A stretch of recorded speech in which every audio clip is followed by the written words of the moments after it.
अस्सलाम वालेकुम नाजरीन, मैं आपका दोस्त दानिश जावेद एक बार फिर आपका इस्तकबाल करता हूँ आपके हर दिल अजीज़ प्रोग्राम हालात में। हालात में आज का हमारा मौजू है ड्रग्स। आइए हम ड्रग्स पर बात करते हैं अपने ख़ास मेहमानों से। नाजरीन, हमारे पहले मेहमान हैं डॉक्टर A.M. घबरानी साहब। घबरानी साहब, आपका इस्तकबाल है। नाजरीन, घबरानी साहब कंसल्टेंट साइकोथेरेपिस्ट हैं और साइकेट्रिक काउंसलर हैं। पैनल पर हमारे साथ जो दूसरे मेहमान हैं, आइए मैं उनसे आपका तारुफ कराता हूँ। डॉक्टर बद्रे आलम सैयद साहब। अस्सलाम वालेकुम। डॉक्टर साहब, आपका इस्तकबाल है। डॉक्टर बद्रे आलम सैयद साहब एडमिनिस्ट्रेटर हैं मसीना हॉस्पिटल में और जनरल फिजिशियन हैं आप। हमारे तीसरे पैनलिस्ट हमारे साथ हैं जैद खालिद पटेल साहब। अस्सलाम वालेकुम। जैद भाई, आपका इस्तकबाल है। नाजरीन, आज हमारे साथ हिंदुस्तान के मशहूर साइकेट्रिस्ट डॉक्टर Y.A. माचिसवाला साहब हैं। माचिसवाला साहब, मैं आपका इस्तकबाल करता हूँ। आदाब, अस्सलाम वालेकुम। नाजरीन, माचिसवाला साहब मशहूर साइकेट्रिस्ट होने के अलावा ग्रांट गवर्नमेंट कॉलेज में डॉक्टर और प्रोफेसर हैं। उसके अलावा JJ hospital, GT hospital, Masina hospital, Saifee hospital और पुलिस हॉस्पिटल के मशहूर साइकेट्रिस्ट हैं। आइए हम अपनी बात को शुरू करते हैं और सबसे पहले माचिसवाला साहब से ही सवाल करते हैं। माचिसवाला साहब, मैं जानना ही चाहता हूँ, एक बहुत आम सा और जनरल फ्रेज़ है हमारे अवाम के बीच, ड्रग्स। फला आदमी ड्रग्स का शिकार है, फला आदमी ड्रग्स लेता है, या फला जगह ड्रग्स पकड़ी गई, या फला जगह ड्रग्स की इतनी बड़ी खेप थी, या फला मुल्क से फला मुल्क को ट्रैफिकिंग होती है, वगैरह वगैरह। ये आखिर टर्म ड्रग्स जो हम यूज़ करते हैं, ये क्या है और कौन कौन से नशे जो है इस टर्म ड्रग्स के अंदर आते हैं? बहुत अच्छा सवाल किया आपने। मेडिकली ड्रग्स कोई भी एक केमिकल होता है जो दवा के तौर इस्तेमाल किया जाता है। उसका मतलब कि पैरासीटामोल भी एक ड्रग हो सकता है, मगर जो आम लैंग्वेज में हम लोग जो रोज़मर्रा की ज़िंदगी में ड्रग्स को वो खतरनाक सब्सटेंस, केमिकल, लिक्विड, गैस या ऐसी कोई भी पॉइजनस चीज़ को हम कहते हैं कि जो चीज़ लेने से शुरुआत में लेने वाले को बहुत ही मज़ा आता है, बहुत ही रिलैक्स फील करता है, मगर साइलेंटली वो केमिकल जब बॉडी के अंदर जाता है तो उनके ब्रेन और उनके तमाम अलग पुर्जों को डैमेज करने लगता है। तो कोई कोई ड्रग्स ऐसे होते हैं कि बहुत जल्दी उसके डैमेजिंग इफेक्ट दिखते हैं, और कोई ड्रग्स ऐसे होते हैं कि जो कुछ महीनों या कुछ सालों के बाद उसके डैमेजिंग इफेक्ट दिखते हैं। तो हमारी जो रोज़ की जो हमारी लाइफ में हम ड्रग्स को, वो केमिकल्स को कहते हैं जो लोग नशे के लिए इस्तेमाल करते हैं, प्लेजर के लिए इस्तेमाल करते हैं, और एक अपनी आप को इस दुनिया से हटने के लिए वो लोग ये इस्तेमाल करते हैं। नाज़रीन, डॉक्टर माचिसवाला साहब ने हमको बताया कि वो तमाम केमिकल्स, वो किसी भी फॉर्म में हो, वो गैस की फॉर्म में हो, वो सॉलिड फॉर्म में हो, या किसी केमिकल की फॉर्म में हो, जो हमारे जिस्म को नुकसान पहुंचाते हैं, लेकिन इब्तदाई तौर पे हमें कुछ रिलैक्सेशन या किसी मज़े का एहसास होता है, उन्हें ड्रग्स कहा जाता है। आइए हम डॉक्टर अली अकबर घबरानी साहब से पूछते हैं। घबरानी साहब, माचिसवाला साहब ने हमको बेसिक डेफिनेशंस तो बताई, लेकिन स्पेसिफिकली मैं जानना चाहता हूँ वो कौन कौन सी चीज़ें, जैसे हम आमतौर पे सुन लेते हैं कि चरस, गांजा या कुछ दवाएं, गोलियाँ, मैंड्रेक्स वगैरह एक ज़माने में हम सुनते थे, या सिगरेट भरना, या और हायर लेवल पे जाइए तो हेरोइन, इस तरह की चीज़ें। ये स्पेसिफिकली क्या क्या नाम की चीज़ें हैं वो, जिससे हमारे नाजरीन बाखबर हो सके, तो ज़रा आप रोशनी डालिए कि कौन कौन सी चीज़ें हैं। बहुत सारे नाम तो आपने बता दिए, लेकिन अभी जो करंट जो सिनेरियो है हमारे समाज सोसाइटी के अंदर, एक नया एक केमिकल आया है जिसका नाम MD है, और मियाओ मियाओ बोलते हैं, कैट बोलते हैं, वाइट पाउडर बोलते हैं, क्रिस्टल मैथ बोलते हैं। ये क्या है, इसे डिफाइन कीजिए थोड़ा सा। ये एक तरह का क्रिस्टल होता है, पाउडर फॉर्म में भी आता है, क्रिस्टल फॉर्म में भी आता है।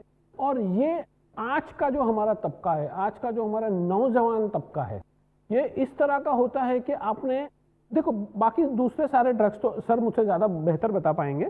बहुत सारे ड्रग्स है ना, एक टाइम लेने में आपको हैबिचुएट नहीं हो जाओगे आप।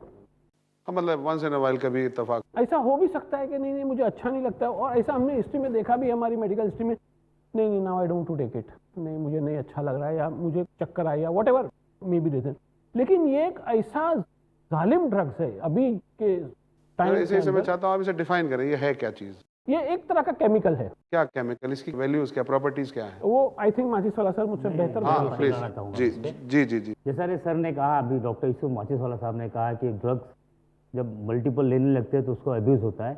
पहले तो मेडिसिन यूज़ में होती है, फिर उसका मिसयूज़ होता है, ओके फिर उसके बाद में अब्यूज़ होता है। ओके जब अब्यूज़ होता है, रिपीट लेने से एडिक्शन होता है उसको, वो मिसयूज़ अब्यूज़ उसको ड्रग कहते हैं। जी जी जैसे चरस है, गांजा है, अल्कोहल है, अल्प्राजोलम टैबलेट है। राइट। पहले तो डॉक्टर साहब उसे प्रिस्क्राइब करते हैं उसके बेनिफिट के लिए, लेकिन उसका बाद में मिसयूज़ होता है, बाद में अब्यूज़ करने लगता है। वो तो सिर्फ प्रिस्क्रिप्शन मेडिकेशन। हाँ, चलो मैं यहाँ पे मैं आपको प्रॉपर डेफिनेशन दे देता हूँ जी, कि जी। कौन कौन से ड्रग्स ऑफ अब्यूज है। नहीं, प्रॉपर डेफिनेशन और उसके साथ साथ उसकी आम drugs of पहचान, abuse, आम yes. पहचान। तो एक जो बहुत ही पुराना drugs, cannabis family, cannabis family में आ जाता है चरस, भांग, गांजा। राइट। हाँ, तो ये एक है जो बहुत ही पुराना है। और गांजा इस तरीके से फिलहाल हमारे ऑल ओवर द वर्ल्ड फैल चुका है और यंग जनरेशन के बच्चे ये समझने लगे हैं कि गांजा तो एक हर्ब है, एक नेचुरल चीज़ है जो हिमालय में मिलती है, जो बहुत से लोग लेते हैं और ये माइंड ऑल्टरिंग है, ब्रेन के लिए बहुत अच्छा है। और अनफॉर्चुनेटली नेट के ऊपर इतना ज़्यादा इसकी तारीफें हो रही है, ग्लोरीफाई किया जा रहा है। ग्लोरीफाई किया जा रहा है और बच्चे लोग समझ नहीं रहे कि ये उन्हें स्किज़ोफ्रेनिक बना रहा है, ये इनको ब्रेन को डैमेज कर रहा है, ये डिसमोटिवेटेड कर रहा है। जो लोग गांजा वगैरह लेते, चरस, गांजा, भांग, वो ग्रेजुअली ऐसी हालत में आ जाते कि बस उनको वो लेना है, कोई काम धंधे से, पढ़ाई लिखाई से कोई निस्बत नहीं, माँ बाप फैमिली से कोई निस्बत नहीं, वो लिए और पड़े रहते हैं, दिनों दिन नहाएंगे नहीं, ब्रश नहीं करेंगे, ऐसी हालत होती है। तो एक है ये कैनबिस फैमिली। सेकेंड आती है ओपियोइड्स फैमिली, हाँ, जिसमें अफीम, जो ओरिजिनल अफीम है, और सिंथेटिक्स में मॉर्फिन, हेरोइन, और ये जो केमिकल्स में आ जाता है, जो अभी तो डेक्स्ट्रोप्रोपोक्सिफॉन जो बैन हो चुका है, जो प्रॉक्सीवॉन के नाम से फेमस हो गया था, कोडीन जो कफ सिरप्स में जी, जी, जी। यूज होता है, जी, बहुत जी। अच्छी एक मेडिसिन जी, जी। थी जब लोगों को ट्यूबरकुलोसिस में बहुत ज्यादा खून की खांसी होती थी, तो यही उनको बचाती थी। मगर लोगों ने इसका गलत फायदा किया और कुछ अनफॉर्चुनेटली मेडिकल स्टोर्स वालों ने भी बहुत ही चने कुरमुरे की तरह ये कफ सिरप्स को बेचा इन्होंने। कोरेक्स है, फेंसिडिल है, रेस्कॉफ है, और बहुत सारे लोग इसके आदी हो गए। ये कैटेगरी हो गई ओपियोइड्स, जिसमें ऑफ कोर्स इंजेक्शन, एक पेन किलर्स भी होते हैं, हाँ, फोर्टविन इंजेक्शन, जिसके भी बहुत सारे लोग आदी हो जाते हैं। थर्ड कैटेगरी डिप्रेशन कैटेगरी आती है, जिसमें अल्कोहल भी होता है और तमाम अल्कोहल के अलग अलग कैटेगरीज आती है ना। अल्कोहल में भी जो रम्स होती है, वोडकाज होती है, स्कॉच होती है, और फेनीज होती है, और ताड़ी माड़ी होती है। हाँ, तो एक होता है अल्कोहल और दूसरी होती है नींद या घबराहट की दवाइयाँ, जिसमें लोग बटन के नाम से फेमस कर दिया है, नाइट्राजेपाम, डायजेपाम, अल्प्राजोलाम। तो ये वाली दवाइयाँ भी जो एक प्रिस्क्रिप्शन मेडिकेशन है, मगर अनफॉर्चुनेटली लोग उसका बहुत ज़्यादा मिसयूज, अब्यूज और एडिक्ट हो रहे हैं। और जो ये लेने से भी लोग, यानी ऐसे हमारे पास पेशेंट आते हैं कि पूरे दिन में 50-60 टैबलेट दिन भर में खा लेते हैं, जो कि यानी हमारे जैसे एक छोटी सी टैबलेट भी अगर लो तो हम 12, 15, 18 घंटा। डॉक्टर साहब, मैं आपके पास आता हूँ, यूज़, मिसयूज़ और एब्यूज़, बहुत अच्छी बात निकल के आई है डिस्कशन से। उससे पहले मैं जैद भाई आपसे जानना चाहता हूँ, आपके पास एक डेटा है नशा इस्तेमाल करने, खासकर ड्रग्स इस्तेमाल करने वालों का आम तौर पर, मैं चाहता हूँ कि वो आप हमारे नाजरीन को बताएं, और उसके बाद ये बताएं कि इस्लामी नुक्ता नज़र ड्रग्स को लेके या नशे को लेके क्या है। अल्हम्दुलिल्लाह वस्सलातु वस्सलाम अला रसूलिल्लाह व अला आलिहि व सहाबिहि अजमईन, अम्मा बाद। हम देखते हैं कि डॉक्टर साहब की बात सुनकर मुझे कुरान की एक आयत याद आ गई। सूरह बकरा की सूरह 2 आयत नंबर 219 है, जिसमें अल्लाह ताला ने बताया कि वो तुम्हें शराब और जुए के बारे में पूछते हैं, कहो उसमें कुछ फ़ायदा है लेकिन बहुत नुकसान है, और नुकसान फ़ायदे से ज़्यादा है। हम देखते हैं कि खम्र के ताल्लुक से सारी जो आयतें, सारी जो हदीसें हैं, और कुरान की मशहूर आयत सूरह 5 आयत नंबर 90, जहाँ अल्लाह ताला ने कहा इन्नमल खम्रु वल मैसिरु, यकीनन नशा और जुआ, वल अंसाबु वल इस्लामु, बुत परस्ती, और डिविनेशन ऑफ एरोज, रिज्सुम मिन अमल शैतान, ये सब शैतान का काम है, शैतान के काम की गंदगी है। फज्तनिबूहु लअल्लकुम तुफ्लिहून, इन चीज़ों से दूर रहो अगर कामयाब होना है। तो खम्र के ताल्लुक से हम देखते हैं कि जैसे मिसाल के तौर पे अल्लाह के रसूल सल्लल्लाहु अलैहि वसल्लम की हदीस है कि कुल्लु मुस्किरिन खम्रन, सारे के सारे जो नशे की चीज़ें हैं वो खम्र है। और अब्दुल्लाह इब्न उमर से हमें हदीस मिलती है रदियल्लाहु अन्हुमा से, सही बुखारी में है कि वो कहते हैं मा खामर अल अक्ल, जो अक्ल के ऊपर एक पर्दा डाल दे।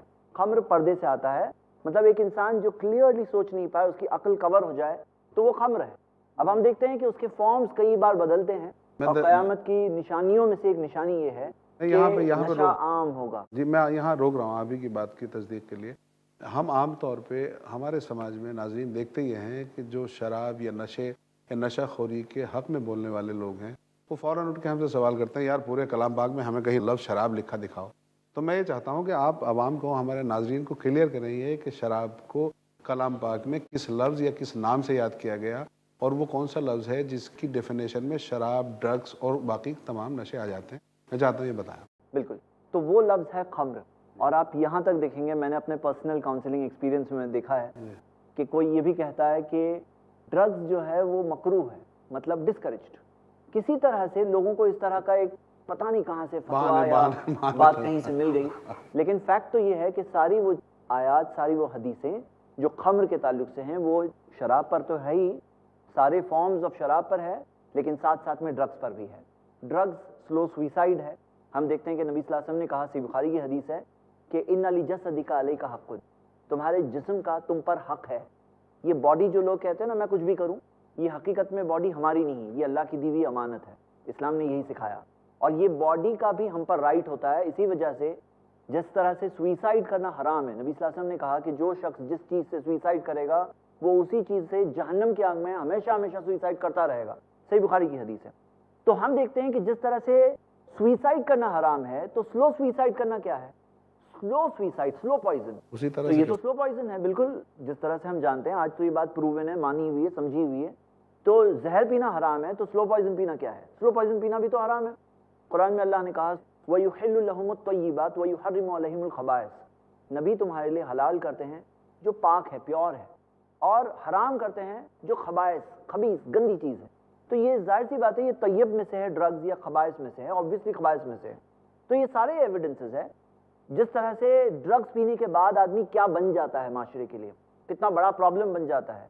हम देखते हैं कि ड्रग एडिक्ट जब डेस्परेशन पे आते हैं तो कोई भी चीज़ चोरी करेंगे, घर में चोरी करेंगे, घर की चीज़ें बेच देंगे, मोहल्ले की चीज़ें सेफ नहीं होगी, कोई भी चीज़ सेफ नहीं, यहाँ तक कि उनकी खुद की बॉडी सेफ नहीं होती है। अपने खून को बेच देते हैं, अपने ऑर्गन्स को भी यहाँ तक बेच देते हैं ताकि वो लोगों को ड्रग्स मिलते रहें। तो हम ये देखते हैं कोई चीज़ जो हराम चीज़ की तरफ ले जाती है या गलत चीज़ की तरफ ले जाती है तो खुद भी गलत है, ये चीज़ के तहत भी गलत है। और सिवियरिटी अगर हम देखें, और मैं इस चीज़ के ताल्लुक से जब रिसर्च कर रहा था मैं खुद अलार्म हो गया फिगर्स देखकर। हम देखते हैं कि इंडिया में ministry of social justice and empowerment की जो स्टैटिस्टिक्स है कई साल से चेंज नहीं हुई है कि इंडिया में कितने ड्रग एडिक्ट्स हैं।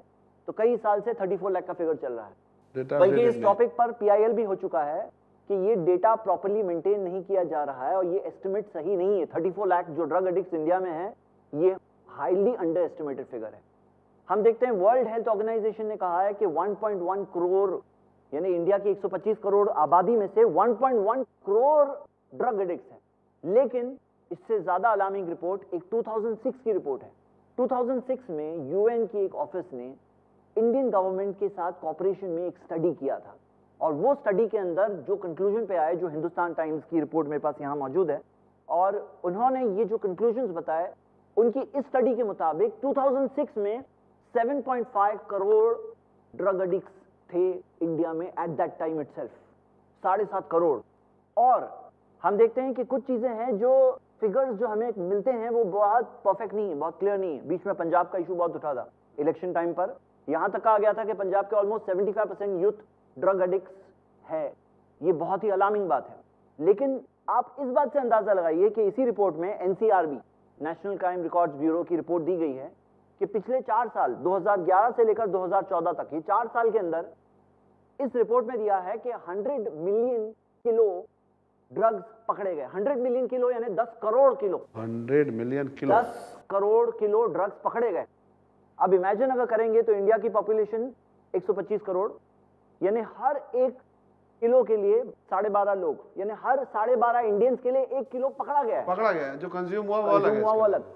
अब इतना जब पकड़ा गया है तो स्केल हम इमेजिन नहीं कर सकते। ये इतना बड़ा प्रॉब्लम हमारे माशरे का है, हमारी कंट्री को बर्बाद कर रहा है ये इशू, हमारी कंट्री को खोखला बना रहा है। हमारी कंट्री जो प्रोग्रेस करके जो इंडिया जो वर्ल्ड के टाइगर्स में से बनने की कोशिश कर रही है, ये कंट्री को पीछे करने वाली बहुत बड़ी चीज आज है ड्रग्स। और ये इतना सिवियर है कि हम देखते हैं कि एक और रिपोर्ट जो न्यूज़पेपर्स में आई थी, मेरे पास यहाँ मौजूद है, इस रिपोर्ट के मुताबिक डेली जो सुइसाइड्स होते हैं, वो सुइसाइड केसेस में से 7 ऐसे केसेस मिलते हैं जो ड्रग एडिक्ट है जिन्होंने सुइसाइड की। क्योंकि ड्रग एडिक्ट जब डेस्परेशन पे आ जाता है, कोई रास्ता नहीं होता है, तो कई ड्रग एडिक्ट सुइसाइड कर बैठते हैं। तो उसमें से डेली के डेली 7 लोग हैं, 7 लोग हमारी कंट्री के सुइसाइड कर रहे हैं ड्यू टू ड्रग्स। तो ये इतना सिवियर इशू बन चुका है। और हम देखते हैं कि इस्लाम ने इसको इन द बड 1400 साल पहले in the basic form itself इसको निप किया और बताया कि ये चीज़ गलत है। और ये चीज़ हम देखते हैं कि इंसानों को समझना चाहिए कि कैसे ये चीज़ बर्बादी है, क्या प्रॉब्लम्स हैं जो सोशल तौर पर हमारे माशरे में आ चुके हैं ड्रग्स की वजह से, जिस चीज़ के ताल्लुक से we can not be blind to this problem any more. मैं यहाँ पर ये कहना चाहूँगा कि इस्लाम ने सल्लल्लाहु अलैहि वसल्लम साहब ने सबसे ज़्यादा जितने भी प्रॉफिट्स आए नशे के खिलाफ कि हराम किया गया है। मगर अनफॉर्चुनेटली मैं एटलीस्ट मैं मेरे शहर की बात करूं, मुंबई शहर की बात करूं, तो सबसे ज़्यादा बेचने वाले भी हमारे मुस्लिम्स हैं, सबसे ज़्यादा नशा करने वाले भी हमारे मुस्लिम हैं। सर मैं एक बात आपकी बात के ऊपर ऐड करूंगा, और ये ही इज तो like mentor, Guru and philosopher for us, कि हमारे पास जो पेशेंट्स आते हैं, जब कहीं ना कहीं हम उसकी काउंसलिंग करते हैं तो कहीं ना कहीं over a period of time guilt आता है कि हाँ जो मैं कर रहा हूँ गलत कर रहा हूँ या मुझे नहीं करना चाहिए। Over a period of time हम उसको वहां तक ले जाते हैं और ये गिल्ट आता है। ये जो डॉक्टर साहब ने बात जो कही, ये बहुत ही अनफॉर्चुनेट और सैड बात है कि बहुत सारे मुस्लिम्स हैं जो ड्रग एडिक्ट्स हैं और बहुत सारे मुस्लिम्स हैं जो ड्रग पेडलर्स हैं। तो हम देखते हैं कि ब्लैक शीप होते हैं, लेकिन एक बात को समझना है कि किस तरह से ड्रग एडिक्शन एक सोसाइटी में, एक कम्युनिटी में इंट्रोड्यूस किया जाता है। ऐसे केसेस सामने गुजरे हैं और जो मैं समझता हूँ सबके सामने गुजरे होंगे कि जिसके अंदर कई ड्रग एडिक्ट्स कहते हैं कि मुझे फला ने फ्री में पहले दिया, लो फ्री में मिल रहा है, फ्री में टेस्ट कराया जाता है, एक स्ट्रेटजी है, और फ्री डोजेस दिए जाते हैं। जब वो हैबिचुअल हो जाता है तो वो पैसे देके खरीदेगा। ये एक तरह की स्लेवरी है। एक तरह से अगर गुलाम बनाना है अगर, तो गुलाम बनाने का एक तरीका है ड्रग एडिक्शन। क्योंकि वो ड्रग एडिक्ट एक बार ड्रग एडिक्ट हो गया तो मुझे यहाँ तक का थोड़े दिन पहले केस मिला था कि एक लड़का, नाइस अच्छा लड़का, उसको यूनक बना दिए वो लोगों ने, ड्रग एडिक्ट्स ने, ताकि वो बैक करके वो पैसे जो कमा करके देगा तो उससे उसको ड्रग सप्लाई होंगे। अब वो एक इंसान क्यों कोई ऐसा करेगा?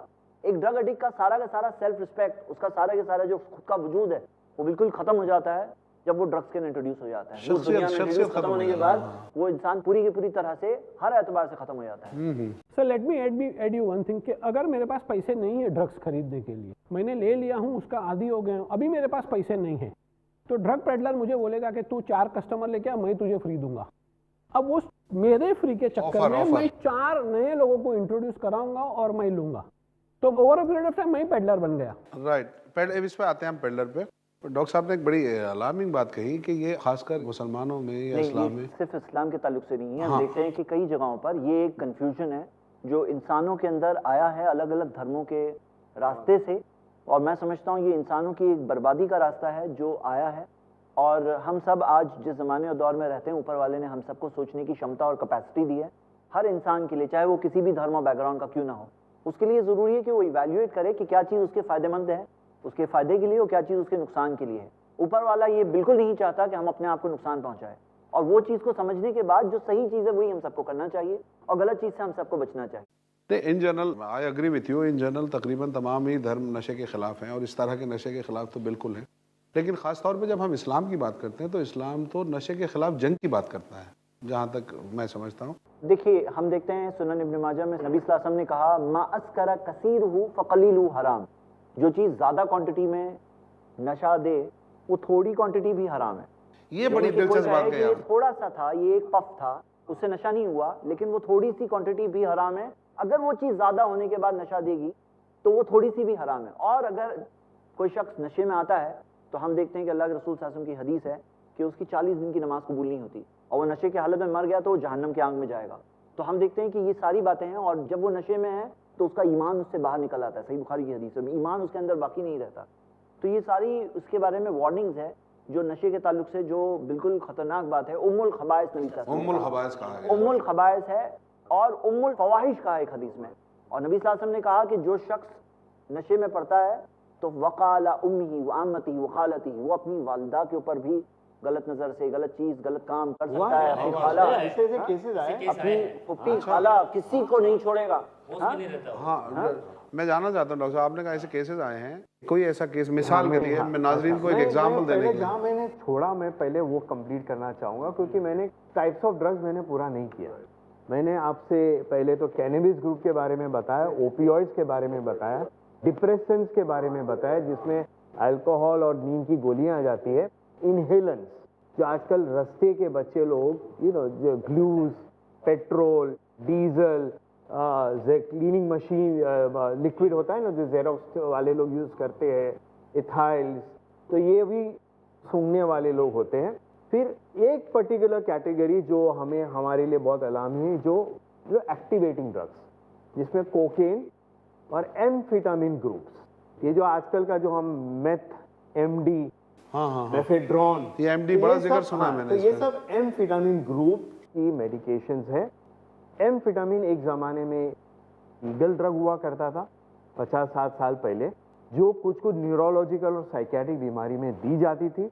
वर्ल्ड वॉर 1 और 2 में सोल्जर्स लोगों को एम्फेटामिन दी जाती थी ताकि वो लोग 5-5, 10-10 दिन जागे और खूब अग्रेशन उनके अंदर आए और खूब वॉर में खूब मेहनत से और खूब अग्रेसिवली फाइट करें। तो ये एम्फेटामिन, इसकी एक पर्टिकुलर डेरिवेटिव ऐसी भी थी जो एक जमाने में स्टूडेंट समझते थे कि भाई हम रात को ये गोली लेने से, डेक्सेड्रिन नाम की, हाँ तो हम खाएंगे तो रात भर हम पढ़ पाएंगे। मगर पढ़ते थे रात भर, सुबह ऐसे एग्जाम के वक्त क्रैश हो जाते थे कि वो लोग सो जाते थे एग्जाम के अंदर और वो लिख नहीं पाते थे। तो ये वाली जो एम्फेटामिन, क्या हुआ था कि कोकेन का सबसे महंगा नशा रहा हमारे देश में। कम से कम 5,000 रुपया चाहिए था एक बार कोकेन करने के लिए, एक डोज के लिए। और ये कोकेन पहले सुपर रिच लोगों का रहा, सेलिब्रिटीज का रहा, ग्रेजुअली मिडिल क्लास लोगों में आने लग गया। मिडिल क्लास वाले लोग 1-2 बार ले पाए थे, उसके बाद नहीं ले पाते थे। तो कोई ब्रिलियंट इंसान ने वापस से री इन्वेंट किया ये एम्फेटामिन।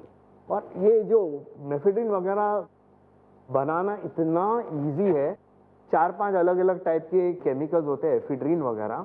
तो ये जैसे होम बेस, अभी बीच में करोड़ों का जो है ना ये सब एमडीज वगैरह मिला है। और ये समझो कि मुंबई के बाहर चले जाओ तो छोटी छोटी ड्रग फॉर्म्स होती है, फैक्ट्रीज होती है, तो वहाँ ये सब बनता है। इतना बनाना इजी हो गया है, बेचना इजी हो गया है, लेना भी इजी हो गया है। और ये जितना एमडी ड्रग ने 2 साल के अंदर जिस तरीके से ये फैला है हमारे शहर में खास करके, और छोटे छोटे बच्चे 12-12, 14-14 साल के बच्चे, औरतें, यानी तक हमारे समझो मुस्लिम औरतें जो बेचारी नमाजी, उनको पता नहीं, उनके हस्बैंड ने लिया, उनको थोड़ा सा दिया, और वो लेने के बाद एक अजीब लहर आता था, ताकत, एनर्जी। डांस करने वाले रात रात भर डांस करें, जागने वाले रात रात भर जागे। मगर जब वो क्रैश होता था तो फिर वो इतने ढीले पड़ जाते थे कि फिर उन्होंने वो चाहिए कहीं से भी। और ये क्या कर रहा था कि अंदर अंदर ब्रेन के पूरा डैमेज कर रहा था। लोग आधे हो रहे थे 4-6 महीने में, जो 80 किलो वाले 50-60 किलो पे आ जाते थे।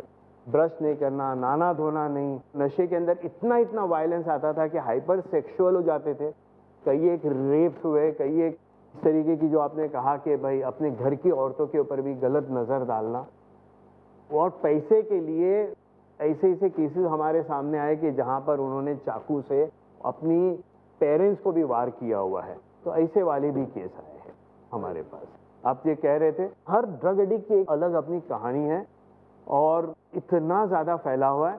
हम जरूर आज डिस्कस करेंगे कि कौन से बच्चे ड्रग्स की तरफ जा रहे हैं। हाँ, मैं उसी पे आना चाहता हूँ। उससे पहले डॉक्टर साहब मैं आपसे पूछना ये चाहता हूँ कि ये जैसे एमडी ड्रग्स की बात की अभी डॉक्टर साहब ने, ये किस तरह से लोगों को या बच्चों को या आम आदमी को ये लोग कन्विंस करते हैं ये नशा लेने के लिए? किस तरह से, वो मोडस ऑपरेंडी क्या है? जनाब बहुत अच्छा सवाल है, क्योंकि हमने नशे का एक कंसेप्ट बनाया है। नशे का कंसेप्ट क्या है कि या तो मैं स्मोकिंग करूंगा तो नशा है, या तो मैं शराब पीऊंगा तो नशा है, या तो चिलम लगाऊंगा तो नशा है। ये नशे की खूबी ऐसी कि आप पानी में घोल के पी सकते हो, आइसक्रीम पे लगा के खा सकते हो, एप्पल पे लगा के खा सकते हो, स्नॉट कर सकते हो। तो घर में भी अगर हुआ तो भी माँ बाप को ये नहीं पता चलता है कि मेरा बच्चा सब्सटेंस कर रहा है या ड्रग कर रहा है, क्योंकि हमारा कंसेप्ट तो यही है कि सिगरेट नहीं पीता है, अल्कोहल नहीं लेता है, वो हराम चीज़ है। तो ये इतना आसान हो गया, और मैंने फ्रेंडशिप में आपको दे दिया, आपको पता नहीं कि ये नशे वाली चीज़ है, आपने ले लिया, कल आप वापस पूछेंगे मुझे कल जो दिया था ना मुझे बहुत अच्छा लगा था। ये फॉर्म ऑफ पाउडर में होता है क्या? पाउडर में भी होता है, क्रिस्टल में भी होता है। अच्छा अच्छा। White powder. मेरे पास एक रिपोर्ट है, जी, जी। खुद इटसेल्फ बॉम्बे में ये स्टडी हुई थी, इटसेल्फ मलाड एरिया में। और इस स्टडी के अंदर जो ड्रग एडिक्ट्स मिले, उनसे ये सवाल पूछा गया कि तुमने ड्रग्स शुरू क्यों की, what was the first reason, entry क्यों हुई। तो उन्होंने कहा 81% केसेस में आया फ्रेंड्स की वजह से। 81% का ये रिस्पॉन्स था कि we started because of our friend circle. Allah के रसूल मोहम्मद सल्लल्लाहु अलैहि वसल्लम ने 1400 साल पहले इस चीज़ को भी निप इन द बड किया, मतलब कि पैदा होने से पहले रोका। सही बुखारी की हदीस है, मसलुल जलीस सौले वल जलीस सू कमसली साहिबिल मिस वकील हद्दाद। अच्छे दोस्त की मिसाल और बुरे दोस्त की मिसाल ऐसे है जैसे इत्र बेचने वाला और लोहार की भट्टी। इत्र बेचने वाला या तो इत्र खरीद लोगे, कम से कम खुशबू लेकर आओगे, और लोहार की भट्टी युहरिकु बदनक व तौबक व तजिदु मिन नूरिहन खबीसन, या तो जिस्म जलेगा या तो कपड़े जलेंगे या तो बुरी हवा तो लेकर आओगे कम से कम। तो जैसे कहा जाता है जैसी संगत वैसी रंगत। और नबी सल्लल्लाहु अलैहि वसल्लम ने कहा रजुलु अला दीनी खलीली, एक शख्स तो अपने दोस्त के दीन पर होता है। सुनन तिरमिज़ी की सही हदीस है, फलयंजुर अहदुकुम मन युखालिलु, तुम में से हर कोई देखे कि किसे अपना दोस्त बनाते हो। तो ये फ्रेंडशिप का मामला जो है ये एक कॉज है, लेकिन मेरा पर्सनली मानना है कि कोई चीज अंदर पहले से थी जिस वजह से वो खुद इस चीज का शिकार हुआ। बहुत सही कहा, बहुत ही सही आपने पॉइंट हिट किया। यहाँ मैं एक एग्जांपल दूंगा। मैं जब नया 90s में प्रैक्टिस में था तो एक परेशान माँ अपने 6-7 साल के बच्चे को लेके आई मेरे पास। हाँ, और एकदम परेशान कि बच्चा डिवोर्सी थी वो, और लड़का बोले इतनी इज्जत करता है कि अगर मैं उसको यानी जो चीज़ चाहिए तो अभी के अभी चाहिए, और ज़रा भी अगर मैं ना दूं तो तोड़ फोड़ शुरू कर देता है, इतना वायलेंट हो जाता है और मारने लगता है मेरे को। तो मैंने कहा कि भाई पूरी डिटेल हिस्ट्री ली, पता चला कि भाई फादर भी ऐसे वायलेंट थे, हाँ, और पेरेंट्स के डिवोर्स हो गए, और ये अभी इतनी ज़्यादा इनकी मदर जो है इतनी ज़्यादा इन्वॉल्व रहती थी उस बच्चे में कि शुरू में तो हर उसकी जिद, बच्चा रोया नहीं कि उसको फौरन, तो फिर वो और हाइपर होता गया। मैंने उसको एक जुमला कह दिया कि आज इसका प्रॉपर इलाज करा लो ना तो आगे चल करके आपका बच्चा ड्रग एडिक्ट भी बन सकता है। वो नाराज होके चली गई वहाँ से मेरे पास से। तकरीबन 10-12 साल के बाद दूसरी क्लिनिक में था, एक लड़का मोटा सा तगड़ा सा पहलवान सा आ रहा है, उसके मुंह में इतना सारा गुटखा। बाय द वे तंबाकू प्रोडक्ट्स भी नशा है, हाँ, और हमारे लोग ये सोचते कि भाई पान तंबाकू खाना। नहीं, उसमें अलग से मैं आता हूँ, उसमें अलग से आता हूँ। हाँ, तो पहलवान सा, आंखों में एकदम लाल खून, भड़का हुआ था कि मुझे लाए क्यों यहाँ पे। और माँ बेचारी परेशान बूढ़ी जैसी हो गई थी, और बताई कि भाई ये मेरा लड़का मुझे परेशान करता है, डेली कुछ ना कुछ तोड़ता है घर के अंदर, अगर मैं उसको डेली 2 से 3 हज़ार रुपया ना दूँ तो फिर आफत है मेरे लिए, और मैं अकेली हूँ, मेरी एक छोटी सी नौकरी है, और बिल्कुल मानने को तैयार नहीं। मैं कहा कि भाई बच्चे तो अभी हर किस्म की ड्रग्स, बच्चे को पूछा आप सिगरेट पीते हो, बोला हाँ, कितनी, 40 सिगरेट रोज की, शान से। चरस पीते हो, डेली मुझे चाहिए, और क्या क्या लेते हो, जो नशा मिल जाए मुझे, नशा चाहिए मुझे। बोला एडमिट करना होगा। माँ फिर मुझे याद दिलाई कि डॉक्टर साहब काश मैंने उस वक्त आपकी बात सुनी होती, 10 साल पहले मैं आई थी, आपने ऐसा कह दिया कि भाई अगर ये बच्चे का आप आज नहीं इलाज करोगे तो ये ड्रग एडिक्ट बनेगा। मुझे तो उस वक्त आपके ऊपर इतना गुस्सा आया था कि मेरे मासूम बच्चे को ड्रग एडिक्ट कह रही है, तो मैं फिर गई नहीं, और हालात ऐसे बिगड़े। फिर उस बच्चे को मुझे मसीना हॉस्पिटल के रिहाब में एडमिट करना पड़ा, इलाज हुआ, और मैं सुन रहा हूँ कि सुकून है अब। Very good. ओवर प्रोटेक्शन, अभी डॉक्टर साहब की बात से निकल के आ रही है सामने बात कि ओवर प्रोटेक्शन, जब हम अपने बच्चों को बचपन में आउट ऑफ लव, बहुत ज़्यादा प्यार या मोहब्बत की वजह से, सबब से ओवर प्रोटेक्टेड बना देते हैं, उनकी ज़िदें मानने लगते हैं, उनकी तमाम जायज़ और नाजायज़ ख्वाहिशात को पूरा करने लगते हैं, तो उसकी वजह से बच्चों के अंदर एक ऐसी कैफियत पैदा हो जाती है कि उनकी तो हर बात मानी जाएगी, और जब बात मानी नहीं जाती तो फिर उनके बढ़ते हुए शऊर को, उनकी ये आदत, उनका ये मिजाज गलत रास्ते की तरफ ले जा सकता है। लेकिन एक कॉज है जो बिल्कुल आंखों के सामने है और जो बहुत ही बड़ा, बल्कि सबसे प्राइमरी और सबसे मेन कॉज है इस चीज़ का। ड्रग्स में ये बात कोई डिनाई नहीं करता है कि एक इनिशियल प्लेजर होता है और बाद में डिस्ट्रक्शन होता है। राइट। बहुत सारे बैनर कैंपेन्स होती हैं, बहुत सारे कैंपेन्स होती है, say no to drugs, but they are not really working, क्योंकि लोग रियली नो तो कहते हैं तो खत्म हो गया होता है राइट राइट। हम देखते हैं कि एक साइकोलॉजी है जो आज अक्सर दुनिया के इंसानों में होती है और वो साइकोलॉजी की वजह से वो इजी टारगेट बनते हैं। क्या है वो? बिल्कुल आंखों के सामने है वो। ड्रग्स में प्लेजर जरूर मिलता है और बहुत सारे लोग जो जिंदगी जीते हैं तो उनके सामने एक गोल होता है, एंजॉय योरसेल्फ। अब अलग अलग चीजें की, एक वक्त तक एंजॉयमेंट मिलता है, फिर सैचुरेशन हो जाता है। राइट। अब सैचुरेट होते होते जिंदगी से किक चाहिए। कैसे मिलेगा? एक तरह का किक कई लोगों को शराब से मिलता है और वो शराबी बन जाते हैं, उनकी जिंदगी उस रूट से बर्बाद होती है। राइट। लेकिन एक ये भी रूट है जिसमें जब ये एक इंसान चाहता है कि मैं अपने आप को एंजॉय करूं, तो एंजॉयमेंट की जो साइकोलॉजी जो दुनिया के इंसानों में है, ये खुद एक ऐसा कॉज है जो एक इजी सोइंग फील्ड है। मतलब एक ऐसा फील्ड है जो बिल्कुल जरखेज है, जिसमें ये ड्रग्स का एक बुरा पौधा कभी भी सो हो सकता है। अगर एक शख्स ये पहचाने कि वो दुनिया में आया क्यों है, वो दुनिया में जी क्यों रहा है, उसकी जिंदगी में मकसद क्या है, वो क्या कर रहा है आखिर में, क्यों अल्लाह ने हमें बनाया है, हम यहाँ से कहाँ जाने वाले हैं, आए तो हैं, हमें बनाया है किसी ने, क्यों बनाया है, यहाँ से कहाँ जाने वाले हैं। अगर कोई इंसान अगर ये सोचे तो वो एक ये चीज के लिए दरवाजा बंद कर दिया कि भाई एक दोस्त उसे कहेगा वन फाइन डे एक काम करो ये लोग, अच्छा लगेगा। ही इज नॉट बॉदर्ड, क्योंकि उसे जिंदगी में मकसद है, वो जिंदगी में हकीकत से भागना नहीं चाहता है। He doesn't want to run away from reality. वो हकीकत को फेस करने तैयार है और फेस करके हकीकत के सामना करके हकीकत से जीतने तैयार है।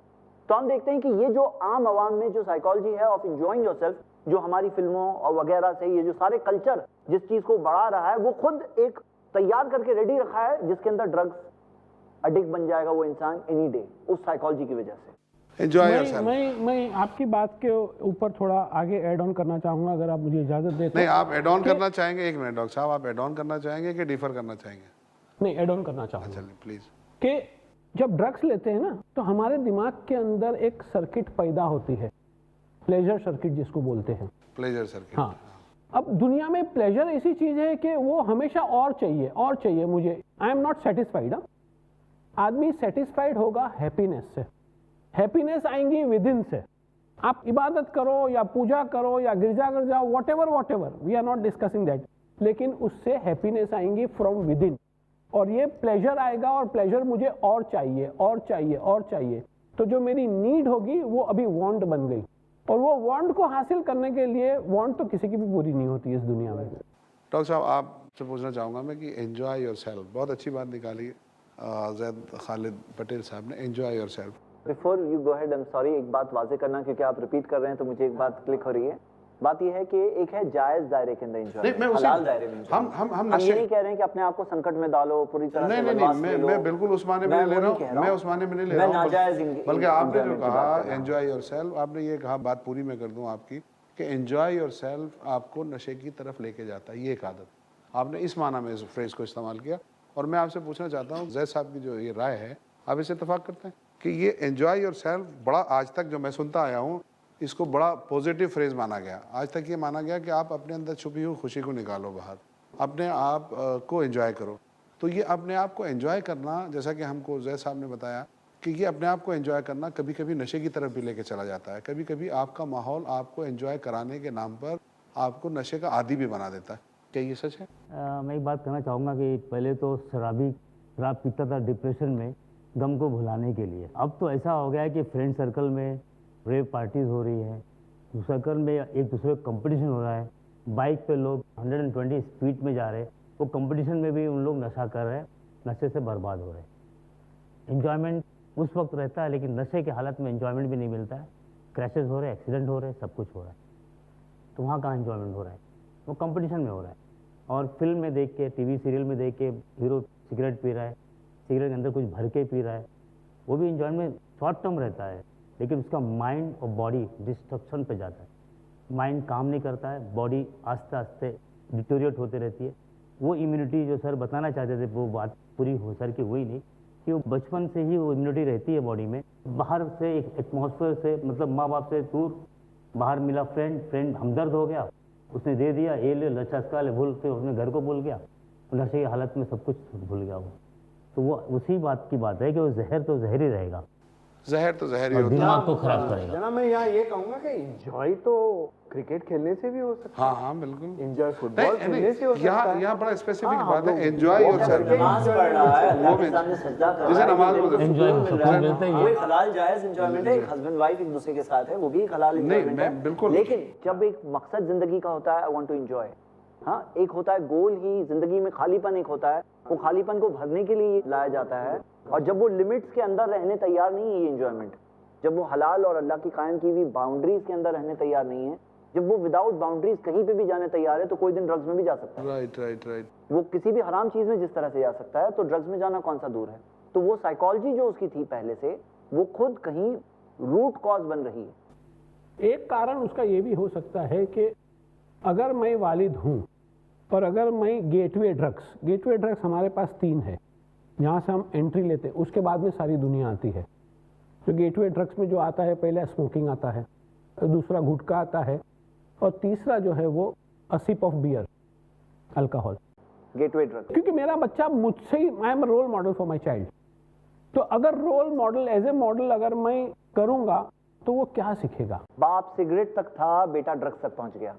मेरे तजुर्बे में जो आई एक अलग साइकोलॉजी आई। मेरे एक दोस्त हैं, सिगरेट पीते हैं बहुत, उनका छोटा सा बच्चा उनसे नाराज़ है, सिगरेट पीने पे नाराज़ है, मुश्किल से 4 साल का बच्चा, और उन्हें आके ये बताता है बाकायदा कि पापा आप सिगरेट ना पियो, सिगरेट पीने से कैंसर हो जाता है, लंग्स ख़राब हो जाते हैं, क्योंकि टीवी के ऐड में वो देखता है, और आके उनको ये बताता है बाकायदा। और अच्छा फिर कहता है अच्छा आपको पीनी है तो पीजिए, बाहर जाके पीजिए, मेरे लंग्स को खराब इमेजिन करिए कि जो डब्बे के ऊपर डायरेक्ट लिखा होता है कॉजेस कैंसर, फिर भी आदमी पीता मतलब ये 4 इयर्स 4 साल का आप बच्चा, इतना छोटा बच्चा जो समझदार है, वो अपने बाप को सलाह देता है, वो बाप कितना ना समझ होगा। बात ना समझ हुआ, लेकिन ये गेटवे की बात गलत साबित वही हो तो रही है। साइकोलॉजी जो बनाई गई मजबूर की बात कि नहीं हीरो है, अच्छा खासा गुड लुकिंग है, नहीं, ये और वो स्टाइल में जब सिगरेट पी रहा है, तो दिस इज समथिंग, ये नहीं, आज का माशरा एक है बात कि है अगर जो मेरे हाथ में सिगरेट ऐसा होगी, लगता है कि अगर बहुत मेरे impressive चीज़ है। अगर मेरे हाथ में अगर बोल देंगे तो समझ में आ जाएगा। अगर मेरे हाथ में सिगरेट होगी तो मैं मैचों में दिखूंगा। मर्दानगी की निशानी। मर्दानगी की निशानी। मर्दानगी की निशानी। उसके अलावा हम देखते आए फिल्मों में एक ज़माने से ये फैशन था कि आपके हाथ में एक 5 का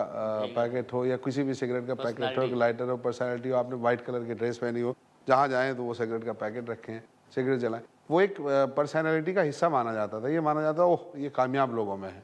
एक ज़माना वो था, एक ज़माना आज ये है। अच्छा, बड़ी अलार्मिंग बात सिगरेट के हवाले से जो मैं आप सबसे पूछना चाहता हूँ, जो मेरे मुहाज़मे और तजुर्बे की बात है, आज मैं नाज़रीन अलग अलग मेट्रो सिटीज़ में स्पेसिफिकली देखता हूँ, अलग अलग रेस्टोरेंट्स पे जाके बैठता हूँ या कहीं कॉफ़ी शॉप्स में जाके बैठता हूँ, तो वहाँ ये देखता हूँ कि लड़कियाँ आमतौर पे, लड़कियों में स्मोकिंग की आदत बहुत ज़्यादा पड़ी है, नौजवान लड़कियों में। इवन मैं पान की दुकानों पे या सिगरेट की दुकानों पे ये देखता हूँ, मैंने नोटिस किया, अब तक हमारे घर की बच्चियाँ या लड़कियाँ जो थी वो पान की दुकानों पे जाने से शर्म महसूस करती थी। अभी एक स्कूटी आके रुकेगी या कोई एक गाड़ी आके रुकेगी, एक अच्छी सी बच्ची उसमें से उतरेगी और वो उतर के बोलेगी भैया 2 सिगरेट देना, 4 सिगरेट देना या 1 पैकेट देना। ये लड़कियों और औरतों में जो बढ़ता हुआ ट्रेंड है, इसका सबब क्या है? हमारी सोसाइटी में हमारी लड़कियों ने, औरतों ने डेफिनेटली प्रोग्रेस किया है।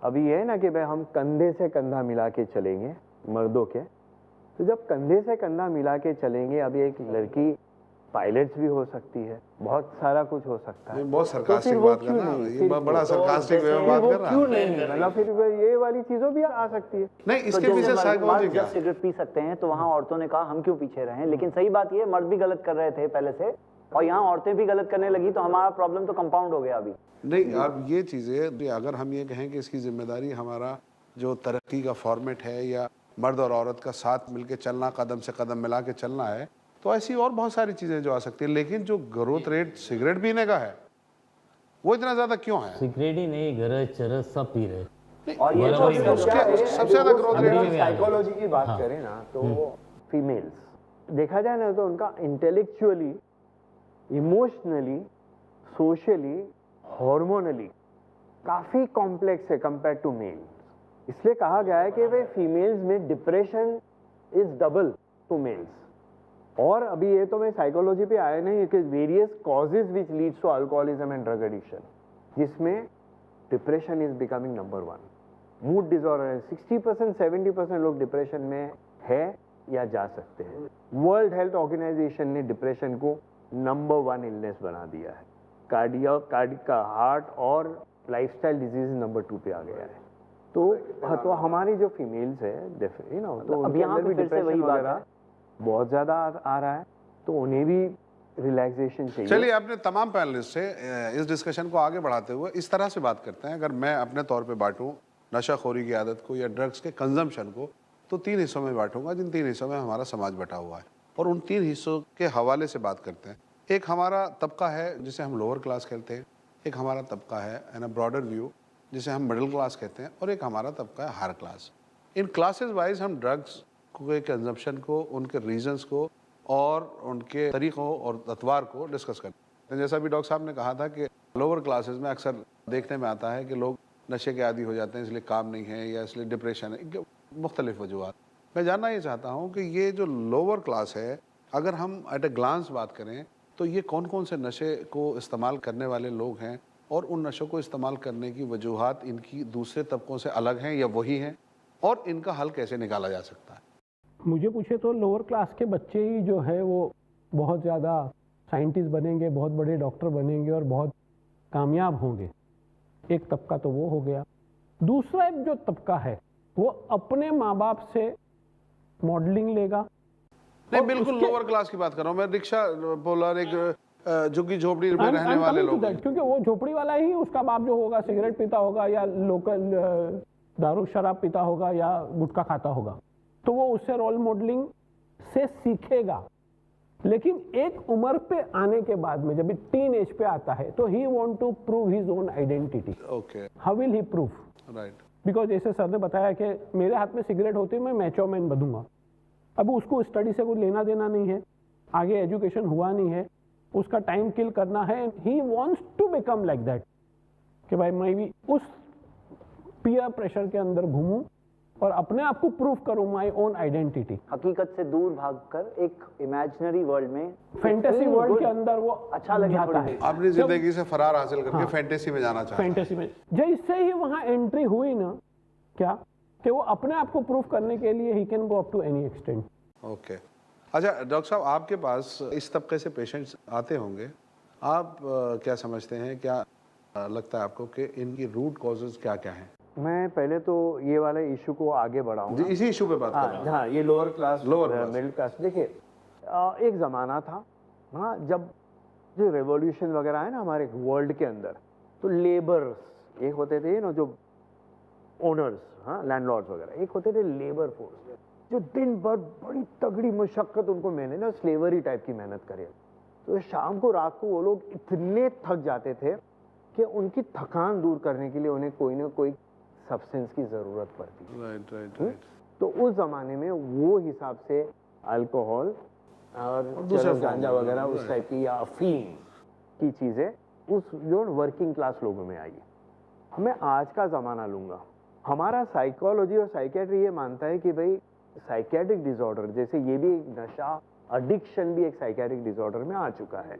तो psychiatric disorder caste, class, creed, socio economic status को नहीं देखता है। इसके अलग ही वो है, जिसमें आजकल genetic factor, hereditary factor and then environmental factors आता है। ये है कि भाई एक अगर हम लोग लोअर जो लोअर क्लास यानी हम लोग स्लम एरिया की बात करें, हाँ, और अगर आप स्लम्स को, अगर आप मुंबई के स्लम्स को अगर आप सोचोगे तो हमने रियलिटी में भी समझो कि धारावी है या इस तरह के देखे, या फिर हमने पिक्चरों में देखे कि वहाँ पर जो है मशेरी, तंबाकू की चीज़ें आम चीज़ ना, जैसे दातून करना भी मशेरी से करना होता है। Right right. हाँ, वहाँ पे घर घर में जो देसी थर्रा वगैरह जो बनाना, हाँ, तो सब जितने भी वो उस तरीके के जो देसी दारू वगैरह सब वहाँ बनता था।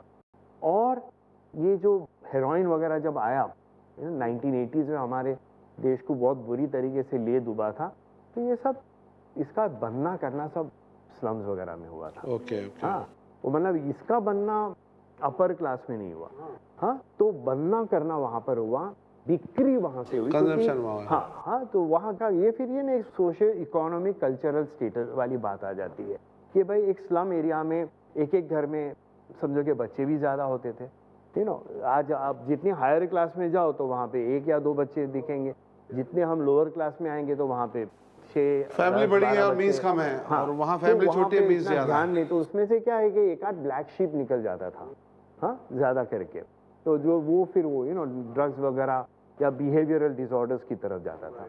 अब मिडिल क्लास वाले आओ तो फिर वो जो न इधर के ना उधर के, तो ये जो वाले मिडिल क्लास वाले बच्चे, हाँ, क्योंकि नशा जो है ना शुरू होता है मैं आपको 10-12 साल के बाद, जो हम एडोलेसेंट फेज में आते हैं। मैं आपको टोक रहा हूँ बीच में। Yes. आपके पास जो पेशेंट्स आते हैं और इस क्लास से पेशेंट आते हैं, ये जो लोअर क्लास जिसकी हम बात कर रहे हैं, उनकी साइकोलॉजी आप क्या देखते हैं? अच्छा, हम तो वापस मैं थोड़ा सा दोहरा लूं कि कौन कौन से लोग जा सकते हैं नशे की तरफ। हाँ बिल्कुल, प्लीज। हाँ, पहले वो कर लेते जी हैं, जी जी। हाँ। देखिए, अभी ये बात आई कि भाई नशा या तो किसी को बहुत ज्यादा मिल रहा है तो वो भी नशे की तरफ जा सकता है, या अंडर प्रिविलेज, हाँ, जैसे भाई एक बच्चा है जिसके माँ बाप का साया हट गया है, वो उसको बहुत कम प्यार मिला है वगैरह, वो भी जा सकता है। अब अगर हम साइकोलॉजी और साइकेट्री और चाइल्ड डेवलपमेंट को ले तो कुछ कुछ ऐसे फैक्टर्स है जो आज हम देखते हैं और हम बता पाते हैं कि आगे चल करके ये बच्चा नशे की तरफ जा सकता है कि नहीं। इसमें कुछ कुछ डिसऑर्डर्स है, जैसे attention deficit hyper activity disorder, ADHD। हाँ, ये वो बच्चे होते हैं कि जो शुरुआत से एकदम पैदा होते ही हमें पता चल जाएगा ये बच्चे बहुत ज्यादा हाइपर, बहुत ओवर एक्टिव, बहुत ही अग्रेसिव, बिल्कुल शांत नहीं बैठने वाले बच्चे, यानी उन लोग यानी अगर जब नर्सरी या स्कूल में जाएंगे तो सबको परेशान कर देंगे। अगर हमारी क्लिनिक में अगर ये बच्चा आ गया ना तो हमको सब छुपाना पड़ता है, कभी हमारा मोबाइल लेके तोड़ डालेगा, कभी हमारा ये सब। तो ये ADHD, ये बच्चे आगे चल करके ड्रग्स में जा सकते हैं। कंडक्ट डिसऑर्डर सेकेंड कैटेगरी आता है।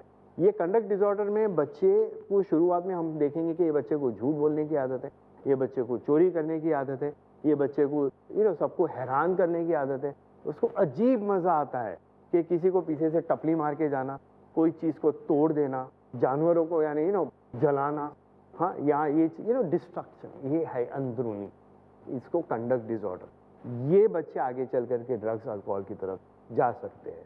थर्ड कैटेगरी आती है डिप्रेशन, जो आज बहुत ही कॉमन है। चाइल्डहुड डिप्रेशन एक होता है एहसास कमतरीन। कुछ बच्चे ऐसे होते हैं कि जो ब्रिलियंट है मगर बहुत ही नर्वस बच्चे होते हैं, जल्दी मिक्सअप नहीं हो पाते हैं, उनको 10 लोगों में इतनी उनको बेचैनी होती है, हाँ, इतनी घबराहट हो जाती है, पसीने पसीने छू जाते हैं। ये बच्चों को अक्सर बेड वेटिंग का भी प्रॉब्लम होता है, नींद के अंदर पेशाब कर जाना। ये बच्चों को नाखून चबाने की आदत होती है, बच्चों को उंगली चूसने की आदत होती है। ये बच्चों के अंदर आगे चल करके लर्निंग डिसेबिलिटीज भी आने के चांसेस हैं, लर्निंग डिसऑर्डर्स, हाँ, जिसमें हो सकता है कि लिखने वगैरह का प्रॉब्लम हो, मैथमेटिकल प्रॉब्लम, ये भी आगे चल करके ड्रग्स की तरफ जा सकते। फिर एक होता है पर्सनालिटी डिसऑर्डर्स, जो borderline personality disorder, type A, type B, ये भी आगे चल करके ड्रग्स की तरफ जा सकते हैं। और एक वो कैटेगरी जिसको हम लोग स्किज़ोफ्रेनिया या बॉर्डरलाइन स्किज़ोफ्रेनिक, ये बहुत ही ब्रिलियंट होते हैं। ये वाले बच्चे अक्सर IITs वगैरह कैटेगरी की होती, इतने हाई IQ। मुझे याद है कि मैं जब MBBS ज्वाइन किया तो मेरे से 1 साल सीनियर है, इतना ब्रिलियंट, यानी सब उसके पास जाए अपने प्रॉब्लम सॉल्व कराने के लिए। अगर हमें कुछ मेडिसिन, एनाटॉमी, फिजियोलॉजी कुछ क्वेरी हो तो हम उसके पास, इतना ब्रिलियंट, यानी, और वो उस वक्त भी हमेशा उसके हाथ में सिगरेट रहे, बट टू ब्रिलियंट, आगे बढ़ा वो, यानी हार्डली हम तो उसको बुक के साथ देखे, मगर उसको नॉलेज उसका इतना। साइकेट्री भी ज्वाइन किया उसने, मगर जब तक कि वो पूरा ड्रग एडिक्ट बन गया था और साइकेट्री कर नहीं पाया। आखिर में जब मैं ही साइकेट्रिस्ट बना तो मुझे उसका इलाज करना पड़ा, बहुत ही मेहनत की, मगर यानी इतना ज़्यादा होशियार ना, ये बहुत ज़्यादा ब्रिलियंट होते ना, तो वो अपने आप को कि आई नो द बेस्ट, तुम्हें क्या पता, मुझे मालूम है ना, वो वाली चीज़ में कभी वो ट्रीटमेंट फॉलो किया नहीं। उसके माँ बाप पकड़ के लेके आते थे, मैं उनको एडमिट करता था। वन फाइन डे नशे में धुत, रोड एक्सीडेंट हुआ, खत्म हो गया। माय गुडनेस, एक ब्रिलियंट, यानी अगर ये ना ये कुछ बना होता तो इस तरीके के जो कैटेगरी ऑफ केसेस है, तो क्या हम ड्रग प्रिवेंट कर सकते हैं? मैं कहता हूँ यस। अगर हम शुरुआत के जो हमारे बच्चों के ये जो डेवलपमेंटल डॉक्टर साहब प्रॉब्लम, मैं आपके पास आता हूं। साइकोलॉजिकल प्रॉब्लम, आपको बीच में टोक रहा हूँ, बहुत काम की आपने बातें की साइकोलॉजी के हवाले से। इनका हल क्या है, साइकोलॉजिकल ट्रीटमेंट क्या है, ये मैं आपके पास आता हूँ। सैयद भाई आपसे जानना चाहता हूँ कि इनका ये जो प्रॉब्लम सभी डॉक्टर साहब ने इस एज के बच्चों की बताई, इनका हल इस्लाम में क्या है? देखिए, मैं ये इससे पहले जो दो कैटेगरीज बताया डॉक्टर साहब ने कि एक है पुअर और एक है बिल्कुल एलीट, ये दोनों तबके के लिए सोल्यूशन है हमारे पास। अल्लाह के रसूल सल्लल्लाहु अलैहि वसल्लम की हदीस है कि अजबल लिअम्रिल मोमिन, मोमिन का मामला कितना अजीब है, उसके हर हाल में खैर है। वलैसा ज़ाका लिअहदिन इल्ला लिलमोमिन, ये किसी के साथ नहीं है, सिर्फ बिलीवर के साथ है। इन असाबतु सर्रा, अगर उस पर खुशी आती है, शकर फकाना खैरन लहू, शुक्र करता है वो अल्लाह का, उसके लिए अच्छा होता है। घमंड नहीं करता, शुक्र करता है। वो इन असाबतु दर्रा सब्र फकाना खैरन लहू, अगर परेशानी आती है और वो सब्र करता है, वो भी अच्छा होता है। तो हम देखते हैं जब एक इंसान को अपनी ज़िंदगी में मकसद मिल जाता है, तो ज़िंदगी के अप्स और ज़िंदगी के डाउन्स, ये दोनों से एक इम्यूनिटी हो जाती है। उसे पता चलता है ये अप्स जो मुझे मिल रहे हैं ये भी एक आजमाइश है, और जो डाउन्स मिल रहे हैं ये भी आजमाइश। अब यहाँ कई बार ऐसा होता है कि कोई शख्स है, जैसे मिसाल के तौर पर कोई है पैदाइशी तौर पे कमज़ोर, जी। और कोई है जो पैदाइशी तौर पे कम शक्ल, या कोई है जो एक पुअर फैमिली में है या झोपड़े में रह रहा है। तो हम देखते हैं कि अल्लाह ताला अलग अलग तरह से आजमाता है। नबी सल्लल्लाहु अलैहि वसल्लम ने कहा, और इसमें हमें आंसर मिल रहा है अपने बहुत सारे क्वेश्चंस का, और जो सेकंड पार्ट था जो अलग अलग कैटेगरीज, नबी सल्लल्लाहु अलैहि वसल्लम ने कहा कि ये दुनिया क्या है आखिरत के सामने, सिवाय ये कि तुम अपनी उंगली समंदर में डुबाओ, देखो क्या लेकर आएगी। तो उंगली समंदर में डुबाई, ये है दुनिया, और जो समंदर जो है वो है आखिरत। अब यहाँ पर किसी के अंदर कोई पर्टिकुलर टाइप का डिसऑर्डर है, उसे थोड़ा सब्र करना पड़ेगा। अब वो सब्र जो करेगा उसको उसे अज्र भी मिलेगा। जैसे मिसाल के तौर पर एक अमीर आदमी है जिसके पास पैसा है, उसे ज़कात देना पड़ेगा ताकि वो पास हो। गरीब के पास पैसा ही नहीं हो तो ऐसे ही पास है, तो उस मामले में उसे फेल होने का चांस नहीं, क्योंकि पैसा था ही नहीं। अब यहाँ एक शख्स है जिसके अंदर कुछ एक इंट्रिंसिक डिफिकल्टी थी और उसे थोड़ा ज़्यादा सब्र करना पड़ा, लेकिन ये चीज़ में अगर उसे ज़िंदगी का मकसद मिल जाता है अपने, तो उसके लिए बहुत बड़ी आसानी हो जाएगी उस प्रॉब्लम को फेस करने में, उस प्रॉब्लम से फाइट करना, उस प्रॉब्लम को ओवरकम करने में बहुत ज़्यादा आसानी हो जाएगी अगर उसे अपनी ज़िंदगी में ये एक मकसद मिल जाए। और ऑफ कोर्स पेरेंट्स को भी समझना चाहिए कि अल्लाह ताला अलग अलग तरह से इंसानों को बनाता है और हमें अल्लाह ताला आजमाता है। कई बार पेरेंट्स के लिए आजमाइश बनते हैं उनके बच्चे, और वो इस एग्ज़ाम में फेल हो जाते हैं, क्योंकि वो अपने प्यार को सबसे ज़्यादा गालिब समझते हैं। हालांकि उनके लिए अल्लाह की मोहब्बत, कि अल्लाह ताला ने, जो मेरे मालिक ने मुझे कहा, वो सबसे ऊंचा होना चाहिए। और जो मालिक की नाफरमानी कर रहा है अगर बच्चा, तो वहाँ पे बच्चे को प्यार में बिगाड़ना नहीं चाहिए। और प्यार में अगर देखें, और कई बार ये प्यार ही होता है जिसकी वजह से ये सारी चीज़ें अटेंशन लोग सॉल्व नहीं करते हैं, जैसे कि केस हमने खुद सुना, तो ये एक और फैक्टर हम देख सकते हैं। सच्ची बात है। मैं आप ये ऐड करूं कि अगर हम उस बच्चों को सर के पास लेके जाए या कोई भी साइकेट्रिस्ट के पास लेके जाए, उनकी गाइडेंस से अगर वो प्रॉब्लम वहीं से अगर सॉल्व करे, तो आने वाले दिनों में ये प्रॉब्लम जो है वो बिल्कुल कुरान की आयत है, फसलू अहल ज़िक्री इन कुंतुम ला तालमून, पूछो जानने वालों से अगर तुम नहीं जानते। अगर तुम्हें नहीं पता है तो जो स्कॉलर्स और एक्सपर्ट्स उस फील्ड के होते हैं, यू आस्क देम। ये कुरान ने खुद सिखाया है। तो उनका सजेशन, रिकमेंडेशन जो भी है, जैसे भी एडवाइस देते हैं, उनकी अगर एडवाइस पे हम चलेंगे तो ये बच्चे की जो काबिलियत है वो हम अच्छी तरह नर्चर कर पाएंगे, और वही बच्चे आने वाले कल का मुस्तकबिल का अच्छे बच्चे बन सकते हैं, प्रोवाइडेड कि हम उस एज के अंदर माँ बाप का एंटीना खुला हो, ऑन हो, कि यस ये बच्चे को काउंसलर्स की ज़रूरत है या साइकेट्रिस्ट की ज़रूरत है। वो बच्चा, सर ने बड़ा अच्छा एग्जाम्पल दिया कि अगर उस माँ ने उस उम्र में अगर सर की बात मान ली होती तो वो बच्चा जो है वो ड्रग्स के अंदर नहीं पड़ता। डॉक्टर साहब के पास हम जाएं ट्रीटमेंट जानने के लिए ऐसे बच्चों का, जो अलग अलग कैटेगरीज आपने बताई जो मुस्तकबिल में ड्रग्स का शिकार हो सकते हैं। उससे पहले मैं डॉक्टर साहब आपसे ये जानना चाहता हूँ कि अगर पेरेंट्स के पास ये जानकारी हो जो भी हमें डॉक्टर साहब ने दी और हमारे नाजरीन तक पहुँचाई, कि आपका बच्चे में अगर ये निशानियाँ मौजूद हैं तो वो ड्रग्स की तरफ जाने के चांसेस हैं, अगर ये निशानियाँ मौजूद हैं तो उसके जाने के चांसेस हैं, ये हाइपर है तो ऐसा ऐसा, इन बच्चों की परवरिश करने में हमारे नाज़रीन या उनके माँ बाप, इस किस्म के बच्चों के माँ बाप क्या क्या एहतियात बरत सकते हैं परवरिश को लेके, उनके घर के अंदर जो वो परवरिश करते हैं या घर से बाहर ले जाने में जो परवरिश करते हैं, किस तरह का ट्रीटमेंट साइकोलॉजिकल वो उनको अपने घर के अंदर दे सकते हैं डॉक्टर साहब तक पहुँचने से पहले तक? देखिए, बच्चे का पहला स्कूल या यूनिवर्सिटी जो माँ बाप होते ही हैं, उसका घर ही स्कूल है। घर का माहौल, जैसे आपने कहा कि सब्र शुक्र करना चाहिए, ये हदीस है लेकिन मैं बोलता हूँ कितने घरों में ये बात पे अमल होती है, कितने घरों के बच्चे मदरसे में जाते हैं, क्या उनके घर में कोई मदरसा पढ़ाता है कोई?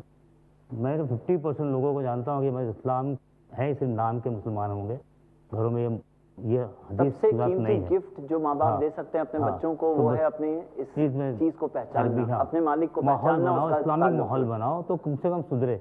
दूसरी बात है कि स्कूल के पीटी मेंबर होते हैं, स्कूल में हमारे डॉक्टर साहब ने, हमारे जो एरिया में साउथ बॉम्बे में हर एक स्कूल में काउंसलिंग का लेक्चर होता है, पेरेंटिंग का लेक्चर होता है, तो स्कूल अटेंड करो, वहाँ मीटिंग अटेंड करो, अपने बच्चों में देखो, उनकी नज़रों में देखो क्या किधर जा रहे हैं, उनके दोस्तों को, अहबाब को देखो, उनके दोस्त को देखो, किस माहौल में बड़ा हो रहा है।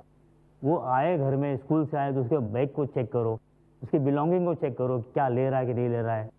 इस तरह से फिर बच्चों को नज़र रखना, नज़र से देखना, नज़र रखना मतलब क्या गलत के कहीं जा नहीं रहा है। हम तो छोड़ दिए, पैसा दिए, 100 रुपया दे दिए, सुबह में स्कूल जा रहा है, 100 रुपया दे दिए, 100 का क्या किया वो सवाल क्या देखेगा किया भी? उससे, कभी इस्तेमाल नहीं क्या? पूछते तक नहीं क्या किया बेटा।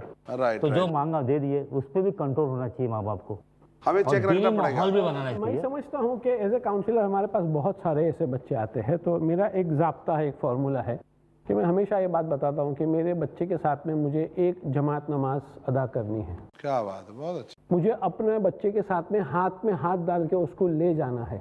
खुद पढ़ेगा माँ बाप तो ना, खुद नहीं पढ़ता, नहीं बच्चों को पढ़ाता है कहाँ से? चलते चलते मेरे बच्चे के साथ में मेरी बात करनी चाहिए कि आज दिन भर में मेरे साथ में क्या हुआ है। राइट, जब मैं मेरे बच्चे के साथ में आंखों में आंखें डाल के बात करूंगा तो मेरा बच्चा भी मुझे पढ़ेगा, डैड मेरे साथ में भी ऐसा हुआ, डैड मेरे को भी ये फ्रेंड बहुत बहुत अच्छी बात है ना। मेरा। आपका कम्युनिकेशन जो है वो उससे गैप नहीं आएगा, गैप बढ़ेगा। क्योंकि आज का कम्युनिकेशन स्टाइल हमारा बदल गया है। हमारा कम्युनिकेशन स्टाइल हो गया व्हाट्सएप, इंटरनेट, फेसबुक, ये हमारा हो गया है। हमारे पास ऐसे बच्चे आते हैं सर के मम्मी उसको व्हाट्सएप पे बोलती है कि food is ready, dining table is ready, please come and start food. Come down, WhatsApp पे बोलते वो। तो हमारा ये तो कम्युनिकेशन का माध्यम रहेगा। दूसरा, अगर मैं मेरे बच्चे से बताऊंगा कि मेरे साथ में ये हुआ तो मेरा बच्चा भी मुझे बोलेगा कि ये साथ में हुआ है। मेरे बच्चे की जो फिजिकल नीड है ड्यूरिंग नर्चरिंग, मुझे उसको फिजिकल टच देना ही चाहिए। 24 घंटे के अंदर 12 मिनट, कम से कम 10 मिनट फिजिकल टच देना चाहिए। चाहे वो हग हो, चाहे वो पैट हो, चाहे उसको किस हो, चाहे रात में सो गया हो उसके सर पे दुआएं पढ़ के हाथ फेरो। Anyway you have to touch your child physically 10 to 12 minutes every child. अगर आपको चाहिए कि उसकी, क्योंकि अगर उसकी physical need, emotional need, intellectual need, financial need ये पूरी नहीं होगी तो वो ढूंढने जाएगा कहीं ना कहीं। अगर मुझे ये यहाँ नीड पूरी नहीं होती है तो मेरी ये जो फ्रेंड है वो मेरी नीड पूरी करता है। Right right. अल्लाह के रसूल सल्लल्लाहु अलैहि वसल्लम की हदीस है, नबी सल्लल्लाहु अलैहि वसल्लम ने कहा जब वो बच्चों के पास जाते तो नबी सल्लल्लाहु अलैहि वसल्लम युसल्लिमु सिबियान अल अंसार, अंसार के बच्चों को सलाम करते, वयमसहु अला रूसिहिम, और उनके सर पर हाथ फिराते। ये हदीसों में हम खास मेंशन देखते हैं। और नबी सल्लल्लाहु अलैहि वसल्लम ने कहा कि अगर तुम्हें दिल में सख्ती महसूस हो तो यतीम के सर पे हाथ फिराओ। तो वो टच को खास मेंशन हम देखते हैं उसका हदीसों में। लम्प्स, इसे और उर्दू में लम्प्स फिलहाल कहते हैं। इस्लाम तो बेसिक ये रूल दिया है कि बच्चे सबसे प्रेशियस इन्वेस्टमेंट है माँ बाप के, कि कल माँ बाप दुनिया में नहीं रहेंगे, उनके बच्चे रहेंगे, और ये उनका सदका जारिया है, सदकातुल जारिया उनके लिए बन सकते हैं। सही मुस्लिम की हदीस। तो जब इतना प्रेशियस इन्वेस्टमेंट है तो उनके साथ टाइम तो स्पेंड करना होगा। और जब मैं मेरे बच्चे की आंखों में आंखें डाल के बात करूंगा दिन में 10 मिनट, आंखों में आंखें, दैट इज वेरी इंपॉर्टेंट। ये आई बॉल के पीछे भी उसके प्रोसेस क्या चल रहे हैं, मुझे as a father, as a mother, मुझे वो भी समझ में आएगा कि मेरा बच्चा ये सोच रहा है, क्योंकि that is very very important. मेरा कनेक्शन जो इमोशनल कनेक्शन, क्योंकि एक बात तो एकदम तयशुदा है कि मेरा और मेरे बच्चे का इमोशनल कनेक्शन कहीं ना कहीं लूज हुआ तो बीच में शराब घुस गई, सिगरेट घुस गई, XYZ कुछ भी घुस गया। अगर मेरा बच्चे का कनेक्शन मेरे साथ में इमोशनली बहुत स्ट्रांग है तो कम से कम उसके जो परसेंटेज है वो कम हो जाएंगे ये सारी चीज के अंदर मुब्तला होने के लिए। क्या बात है, बहुत खूबसूरत बात। डॉक्टर बद्र आलम सैयद, मैं आपसे सवाल पूछना चाहूँगा आवाम के लिए। ऑफकोर्स मैं जानता हूँ माशाल्लाह आपने जिस तरीके से परवरिश की है, आपके 3 बच्चे डॉक्टर, एक इंजीनियर और एक अभी MBA हो रहा है, तो आप क्या मैसेज देना चाहोगे कि आपका कोई जो बोलता है ना सीक्रेट फार्मूला, कि जिस तरीके से आपने आपके बच्चों तो क्या एक मैसेज देना? पहला तो मैं बताऊंगा ABCD।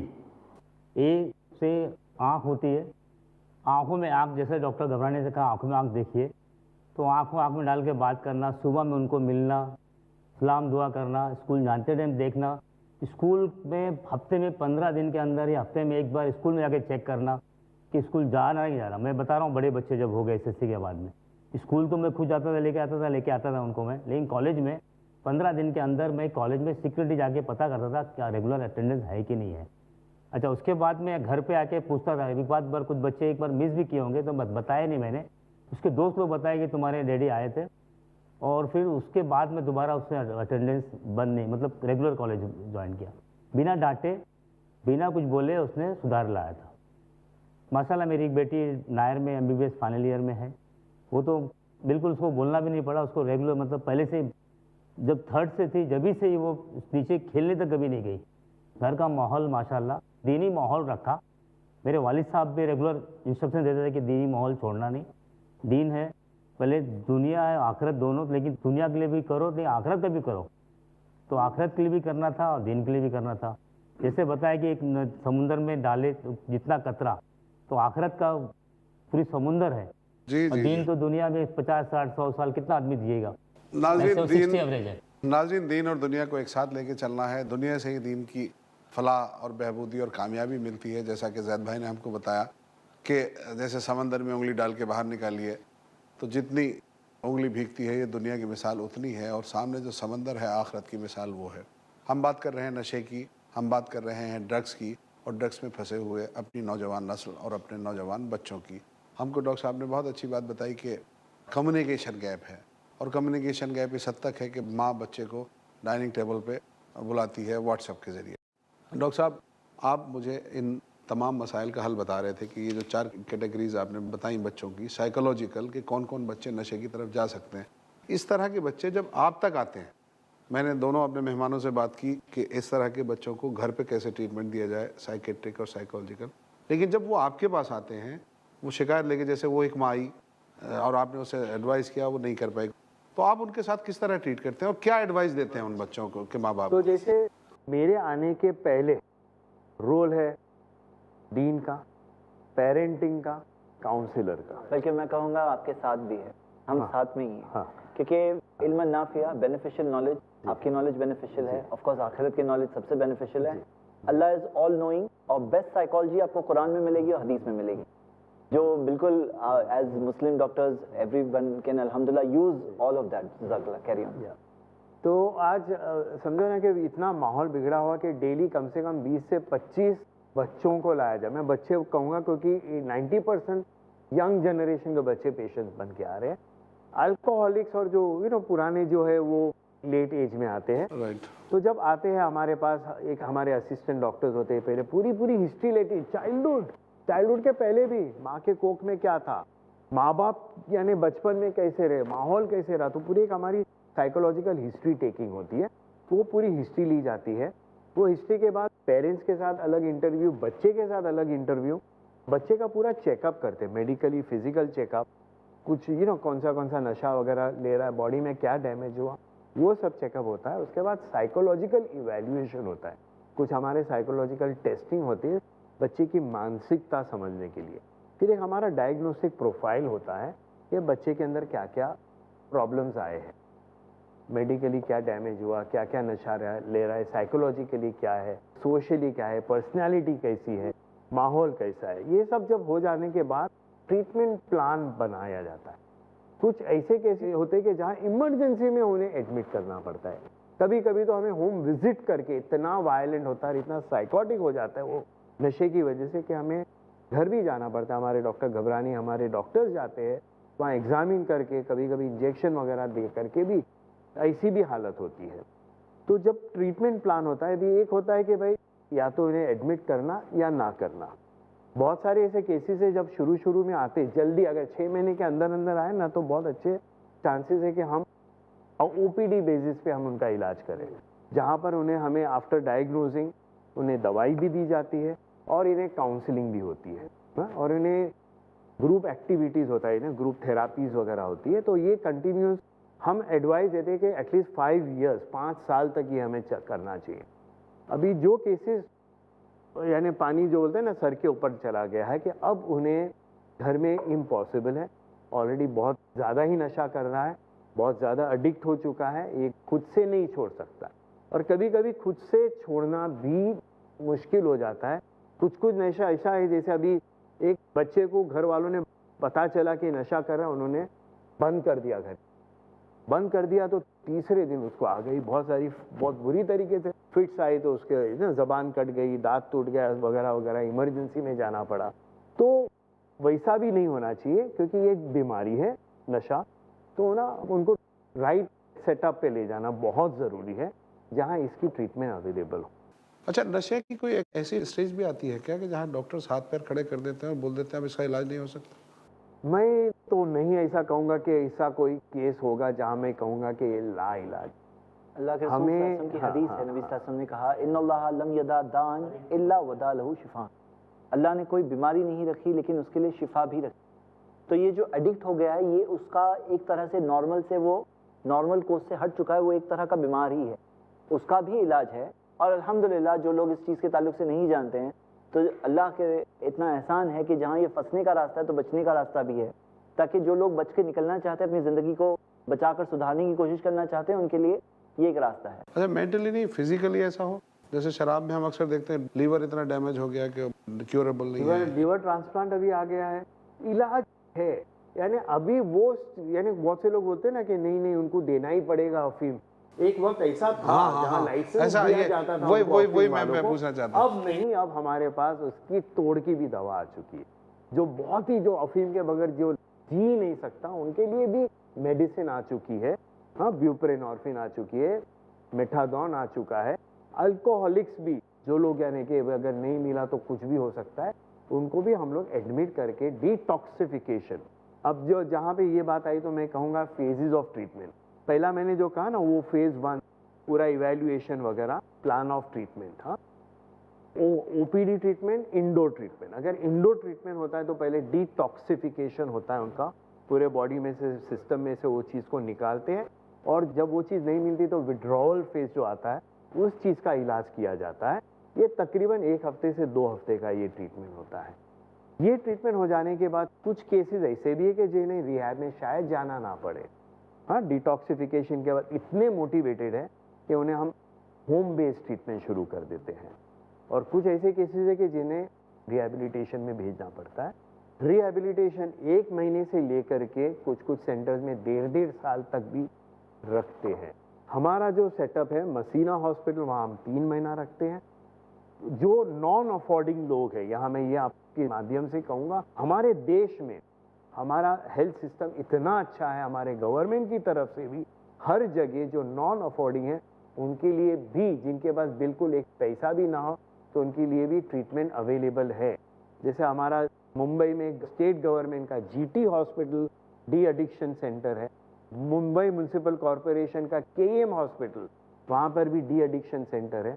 अंधेरी में भी है, हाँ, भरदावाड़ी में, और बहुत सारे रिहैब, जैसे हमारे डॉक्टर बद्र आलम सैयद साहब, इनका बंगला है मुरबाद में। जब ये इतना ज़्यादा प्रॉब्लम हो गया था कि ये हमारे पास जगह नहीं होती थी, तो इन्होंने अपना बंगला ही जैसे बना दिया कि भाई वहाँ पे हम लोग, और ये इस्लामिक तरीके से बहुत वहाँ पे उनका appreciate करने इलाज वाली होता बात है। है। वहाँ पे मुबारक आपको मस्जिद और भी है शुक्रिया उनके पास, आपका। मदरसा भी है उनके पास, हाँ। और वहाँ पे वो दीन के हिसाब से भी वो इलाज करते हैं। और ये जो रिहैबिलिटेशन एक प्रोसेस होता है, हाँ, जहाँ पर उन्हें हम बैक टू, जैसे वापस से उनको जैसे बचपन से वापस बड़ा कर रहे हैं, राइट। तो वो वाला सिस्टम होता है हमारा रिहैबिलिटेशन का। उनको हम, जैसे ऐसा हो गया था ना कि ये बच्चे इंजॉयमेंट के लिए यहाँ चले गए थे, जी। अब हम इन्हें सिखाते हैं कि भाई इंजॉयमेंट के लिए बहुत सारी चीज़ें, हमारे माँ बाप का साथ, हमारे अच्छे दोस्तों का साथ। देखो फाइनली बहुत से माँ बाप आते हैं ना कि दोस्ती की वजह से गया, मैं नहीं मानता हूँ। ये जैसे आपने भी कहा, ये इंटरनल प्रॉब्लम है, ये इसके अंदर इंटरनल प्रॉब्लम था, तो उसने वो दोस्त के पास गया। अच्छा, ये मैं आपको टोक रहा हूँ, ये जो इंटरनल प्रॉब्लम बहुत बार अभी हमारे डिस्कशन में आया वर्ड, ये इंटरनल प्रॉब्लम, अंदर से आने वाली प्रॉब्लम, ये कोई इनबिल्ट चीज़ है या ये किसी स्टेज पे अंदर पहुंच जाती है? इनबिल्ट यानी जब, या तो मैंने जैसे कहा बहुत सारी चीज़ें हेरिडिटरी जेनेटिक्स भी होती है, हाँ, बहुत से हमारे न्यूरोकेमिकल प्रॉब्लम्स, हमारी पर्सनालिटी, हमारे अंदर का जो साइकोलॉजिकल डेवलपमेंट, ये सब होता है। उसके बाद इन्वायरमेंट आता है।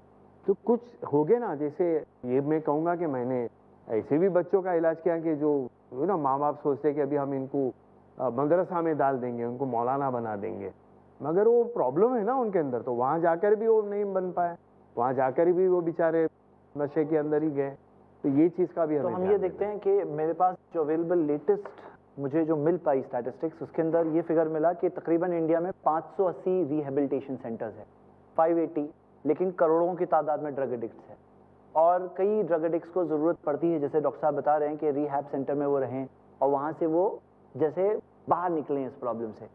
तो जिस तरह से मुस्लिम्स ने खिदमत खल्क के तौर पर एहसास हुआ कि हमें अलग अलग चीज़ों के कायम करने की ज़रूरत है, तो मैं ये एक अपील कर रहा हूँ सारे वो कंसर्न लोगों से कि इस तरह के रिहैबिलिटेशन सेंटर्स कायम करने की ज़रूरत है, जहाँ ईमान की ताकत के साथ साथ मॉडर्न मेडिकल अवेलेबल नॉलेज को भी इस्तेमाल किया जाए, एक्सपर्ट्स के साथ में गाइडेंस में वैसे रिहैबिलिटेशन सेंटर्स कायम करने की सख्त ज़रूरत है, ताकि ऐसे सारे केसेस की ज़िंदगियों को बचाने की बात है।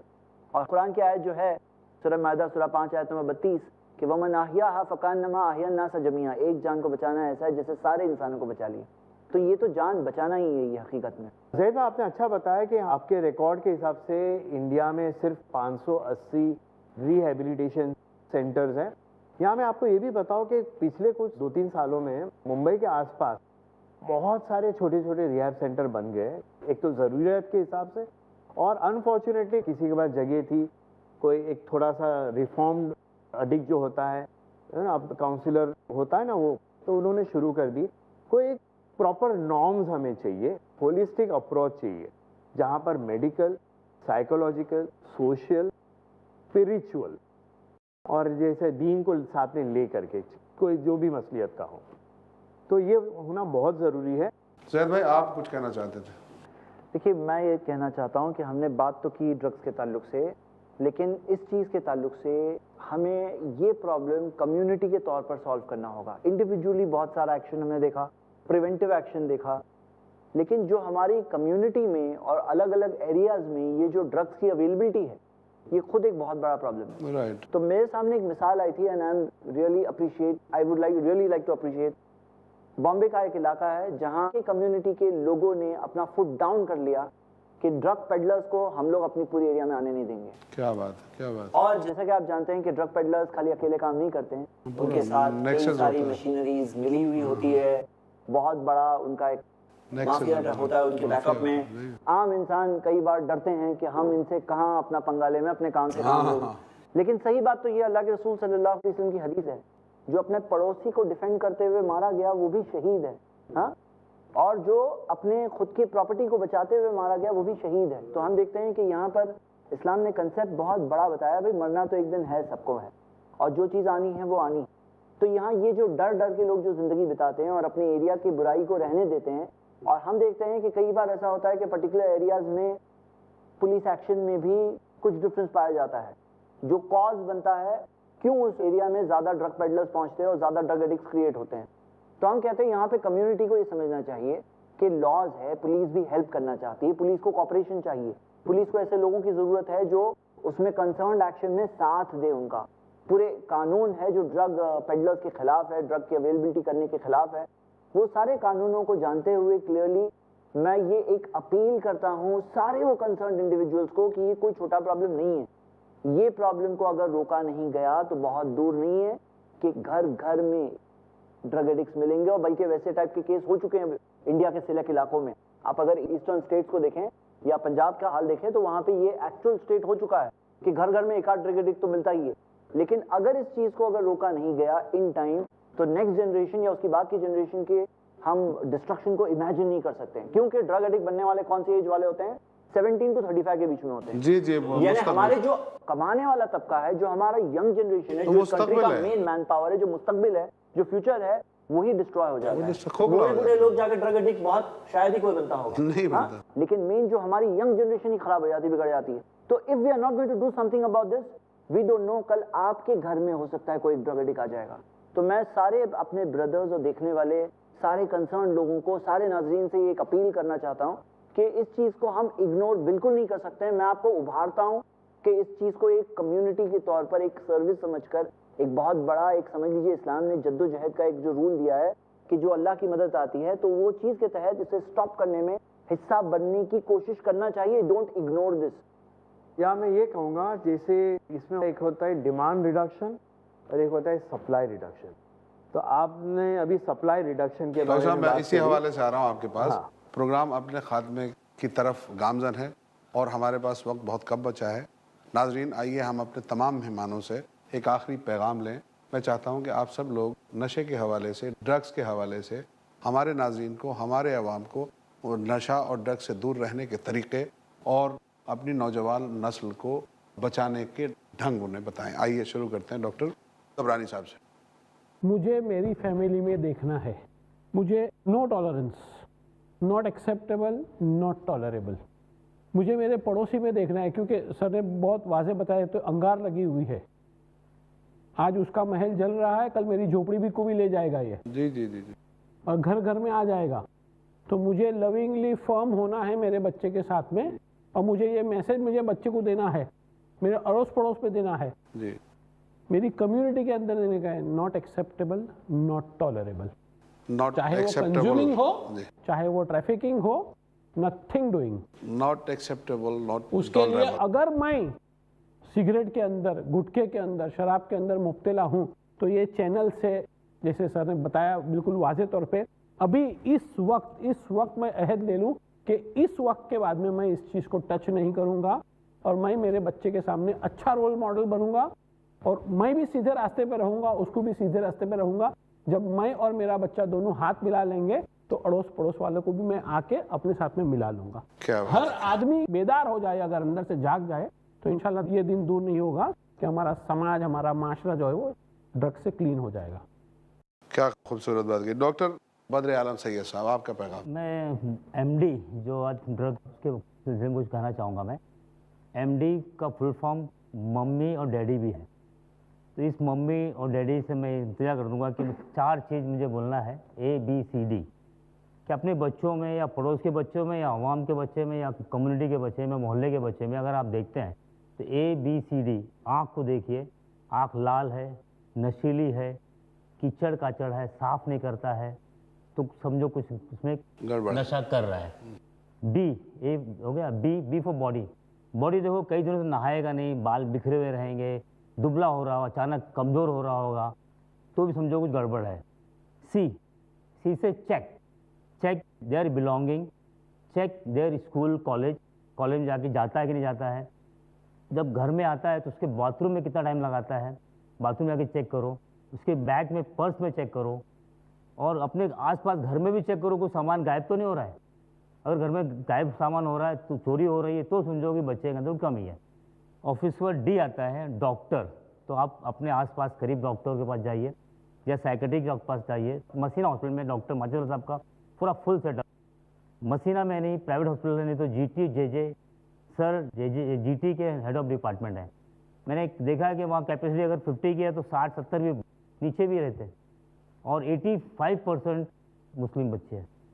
आप जो स्टेटस दिखा रहे थे ना मुझे, क्योंकि मसीना में एडमिशन का है, तो 85% मुस्लिम बच्चे आ जा रहे, और लोअर ग्रुप के अवेयरनेस आ रही है। मतलब और 12 साल का बच्चा भी आया हुआ है कि हम कहाँ डालें, कहीं रख नहीं सकते उसको, रिहैब सेंटर में डाल नहीं सकते, ना हॉस्पिटल में एडमिट कर सकते, चिल्ड्रन होम में, रिमांड रूम में डालना पड़ेगा उसको, ऐसा है। नाज़रीन, ABCD हल्दिया डॉक्टर साहब ने। ज़ैद पटेल साहब। मैं अल्लाह के रसूल मोहम्मद सल्लल्लाहु अलैहि वसल्लम की एक हदीस पढ़ूंगा और 2 बातें कहूँगा।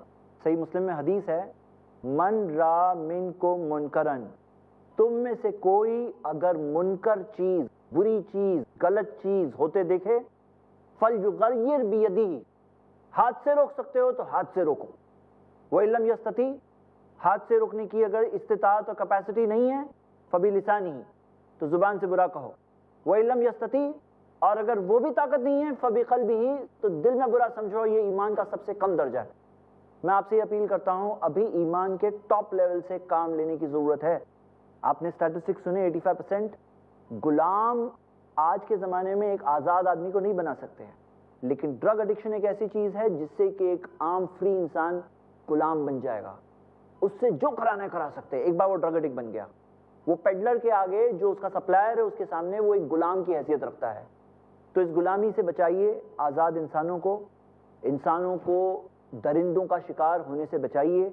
इस्लाम ने दुनिया के इंसानों को रोशनी दी, इस्लाम ने दुनिया के इंसानों के लिए रहमत पहुंचाई, रहमतुल लिल आलमीन का यही पैगाम था। इस गलत चीज़ को रोकने की ज़रूरत है। मेरे भाइयों और मेरी बहनें इस चीज़ के सल्यूशन का हिस्सा बनने की कोशिश करें। डॉक्टर माचिसवाला साहब, हम हर बीमारी के बारे में ये सुना है ना कि prevention is better than cure. कोई भी चीज़ प्रिवेंट करना बहुत ज़रूरी है। आज कहते हैं ना कि हमें अगर हार्ट डिजीज़ नहीं चाहिए तो शुरुआत से हमें एक्सरसाइज करना चाहिए, डाइटिंग करना चाहिए, वक्त पर सोना चाहिए, वक्त पर उठना चाहिए, सिंपल खाना खाना चाहिए। उसी तरीके से ये भी एक बीमारी है। साइकोलॉजिकल इलनेसेस भी जो एक बीमारी होती है, हमें उस चीज़ को प्रिवेंट करना बहुत ज़रूरी है। और अगर प्रिवेंशन नहीं होता है और अगर शुरू हो भी जाती है तो मैं माँ बाप से कहूँगा कि प्लीज़ वॉर फुटिंग, यानी समझ लीजिएगा कि एक जंग हो गई है हमारे बच्चे के अंदर, और वो वॉर फुटिंग में वो बच्चे को हमें बाहर निकालना बहुत ज़रूरी है। मेडिकल हेल्प लेना बहुत ज़रूरी है। बहुत से लोग सोचते हैं कि भाई नहीं, हमारा बच्चा सुधर जाएगा, उसने प्रॉमिस किया है, हाँ अभी नहीं करेगा। माँ बाप जल्दी हमारे बच्चे की ऐप एक्सेप्ट करने को तैयार नहीं होते हैं। तो प्रिवेंशन करो। माँ बाप से ये भी मैं कहना चाहूँगा कि आप खुद लॉ अबाइडिंग सिटीजन्स बनिए, ताकि हमारे बच्चे भी जो वो लोग भी सीखे। हम अक्सर देखते हैं कि बच्चा अंडर एज है और हम उसको मोटरसाइकिल दे देते हैं। डॉक्टर घबरानी हमेशा कहते हैं वांट एंड नीड। बच्चे की जो ज़रूरत है ज़रूर हमें हमारी हैसियत के हिसाब से पूरी करनी है, मगर बच्चे को ओवर पैम्परिंग करना नहीं चाहिए। बच्चे को डिसिप्लिन में रखना बहुत ज़रूरी है। बच्चे के अंदर अगर कोई भी आपको साइकोलॉजिकल प्रॉब्लम, जैसे मैंने कहा, उसका वक्त पर इलाज कराना बहुत ज़रूरी है। जैसे मेरे teacher professor doctor Alan D'Souza late कहा करते थे, मैं पूछता था कि प्रिवेंटिव साइकेट्रिक प्रॉब्लम को प्रिवेंट कैसे करें, तो उनका ये कहना था कि child psychiatry, child guidance clinics होनी चाहिए, हर स्कूल्स कॉलेजेस में काउंसलर होना चाहिए। मैं तो यहाँ तक कहूँगा कि मस्जिद वगैरह में भी, जहाँ मदरसा वगैरह है, वहाँ पर भी काउंसलर्स होना चाहिए। मैं कई अभी हमारी इस्लामिक स्कूल्स, इंटरनेशनल स्कूल आ गई है, वहाँ देख रहा हूँ कि अभी वहाँ पर साइकोलॉजिस्ट और काउंसलर की काफ़ी इम्पोर्टेंट रोल है। नाज़रीन, मैं डॉक्टर माचिसवाला, डॉक्टर घबरानी, डॉक्टर बद्र आलम सैयद और जैद खालिद पटेल साहब का शुक्रिया अदा करता हूँ कि उन्होंने अपना कीमती वक्त निकाला और इतने अहम और इम्पॉर्टेंट टॉपिक पर हमारे साथ गुफ्तगू की। नाज़रीन, नशा पिला के गिराना तो सबको आता है, नशा पिला के गिराना तो सबको आता है, मज़ा तो तब है कि गिरतों को थाम ले साकी। आइए हम एक दूसरे से अहद करें, वादा करें कि हम अपने घर में, अपने समाज में, अपने मोहल्ले में, अपनी सोसाइटी में जहाँ कहीं ड्रग पेडलर को देखेंगे या ड्रग के शिकार किसी बच्चे को, किसी इंसान को देखेंगे, हम कोशिश करेंगे कि उसके अंदर एक ऐसा जज्बा पैदा करें, एक ऐसा जज्बा भर दें जो ड्रग के ख़िलाफ़ लड़ाई लड़ सके। अगले एपिसोड में आपसे फिर मुलाकात होगी। तब तक के लिए अपने इस दोस्त दानिश जावेद को इजाज़त दीजिए। अल्लाह हाफिज़, अपना ख्याल रखिए।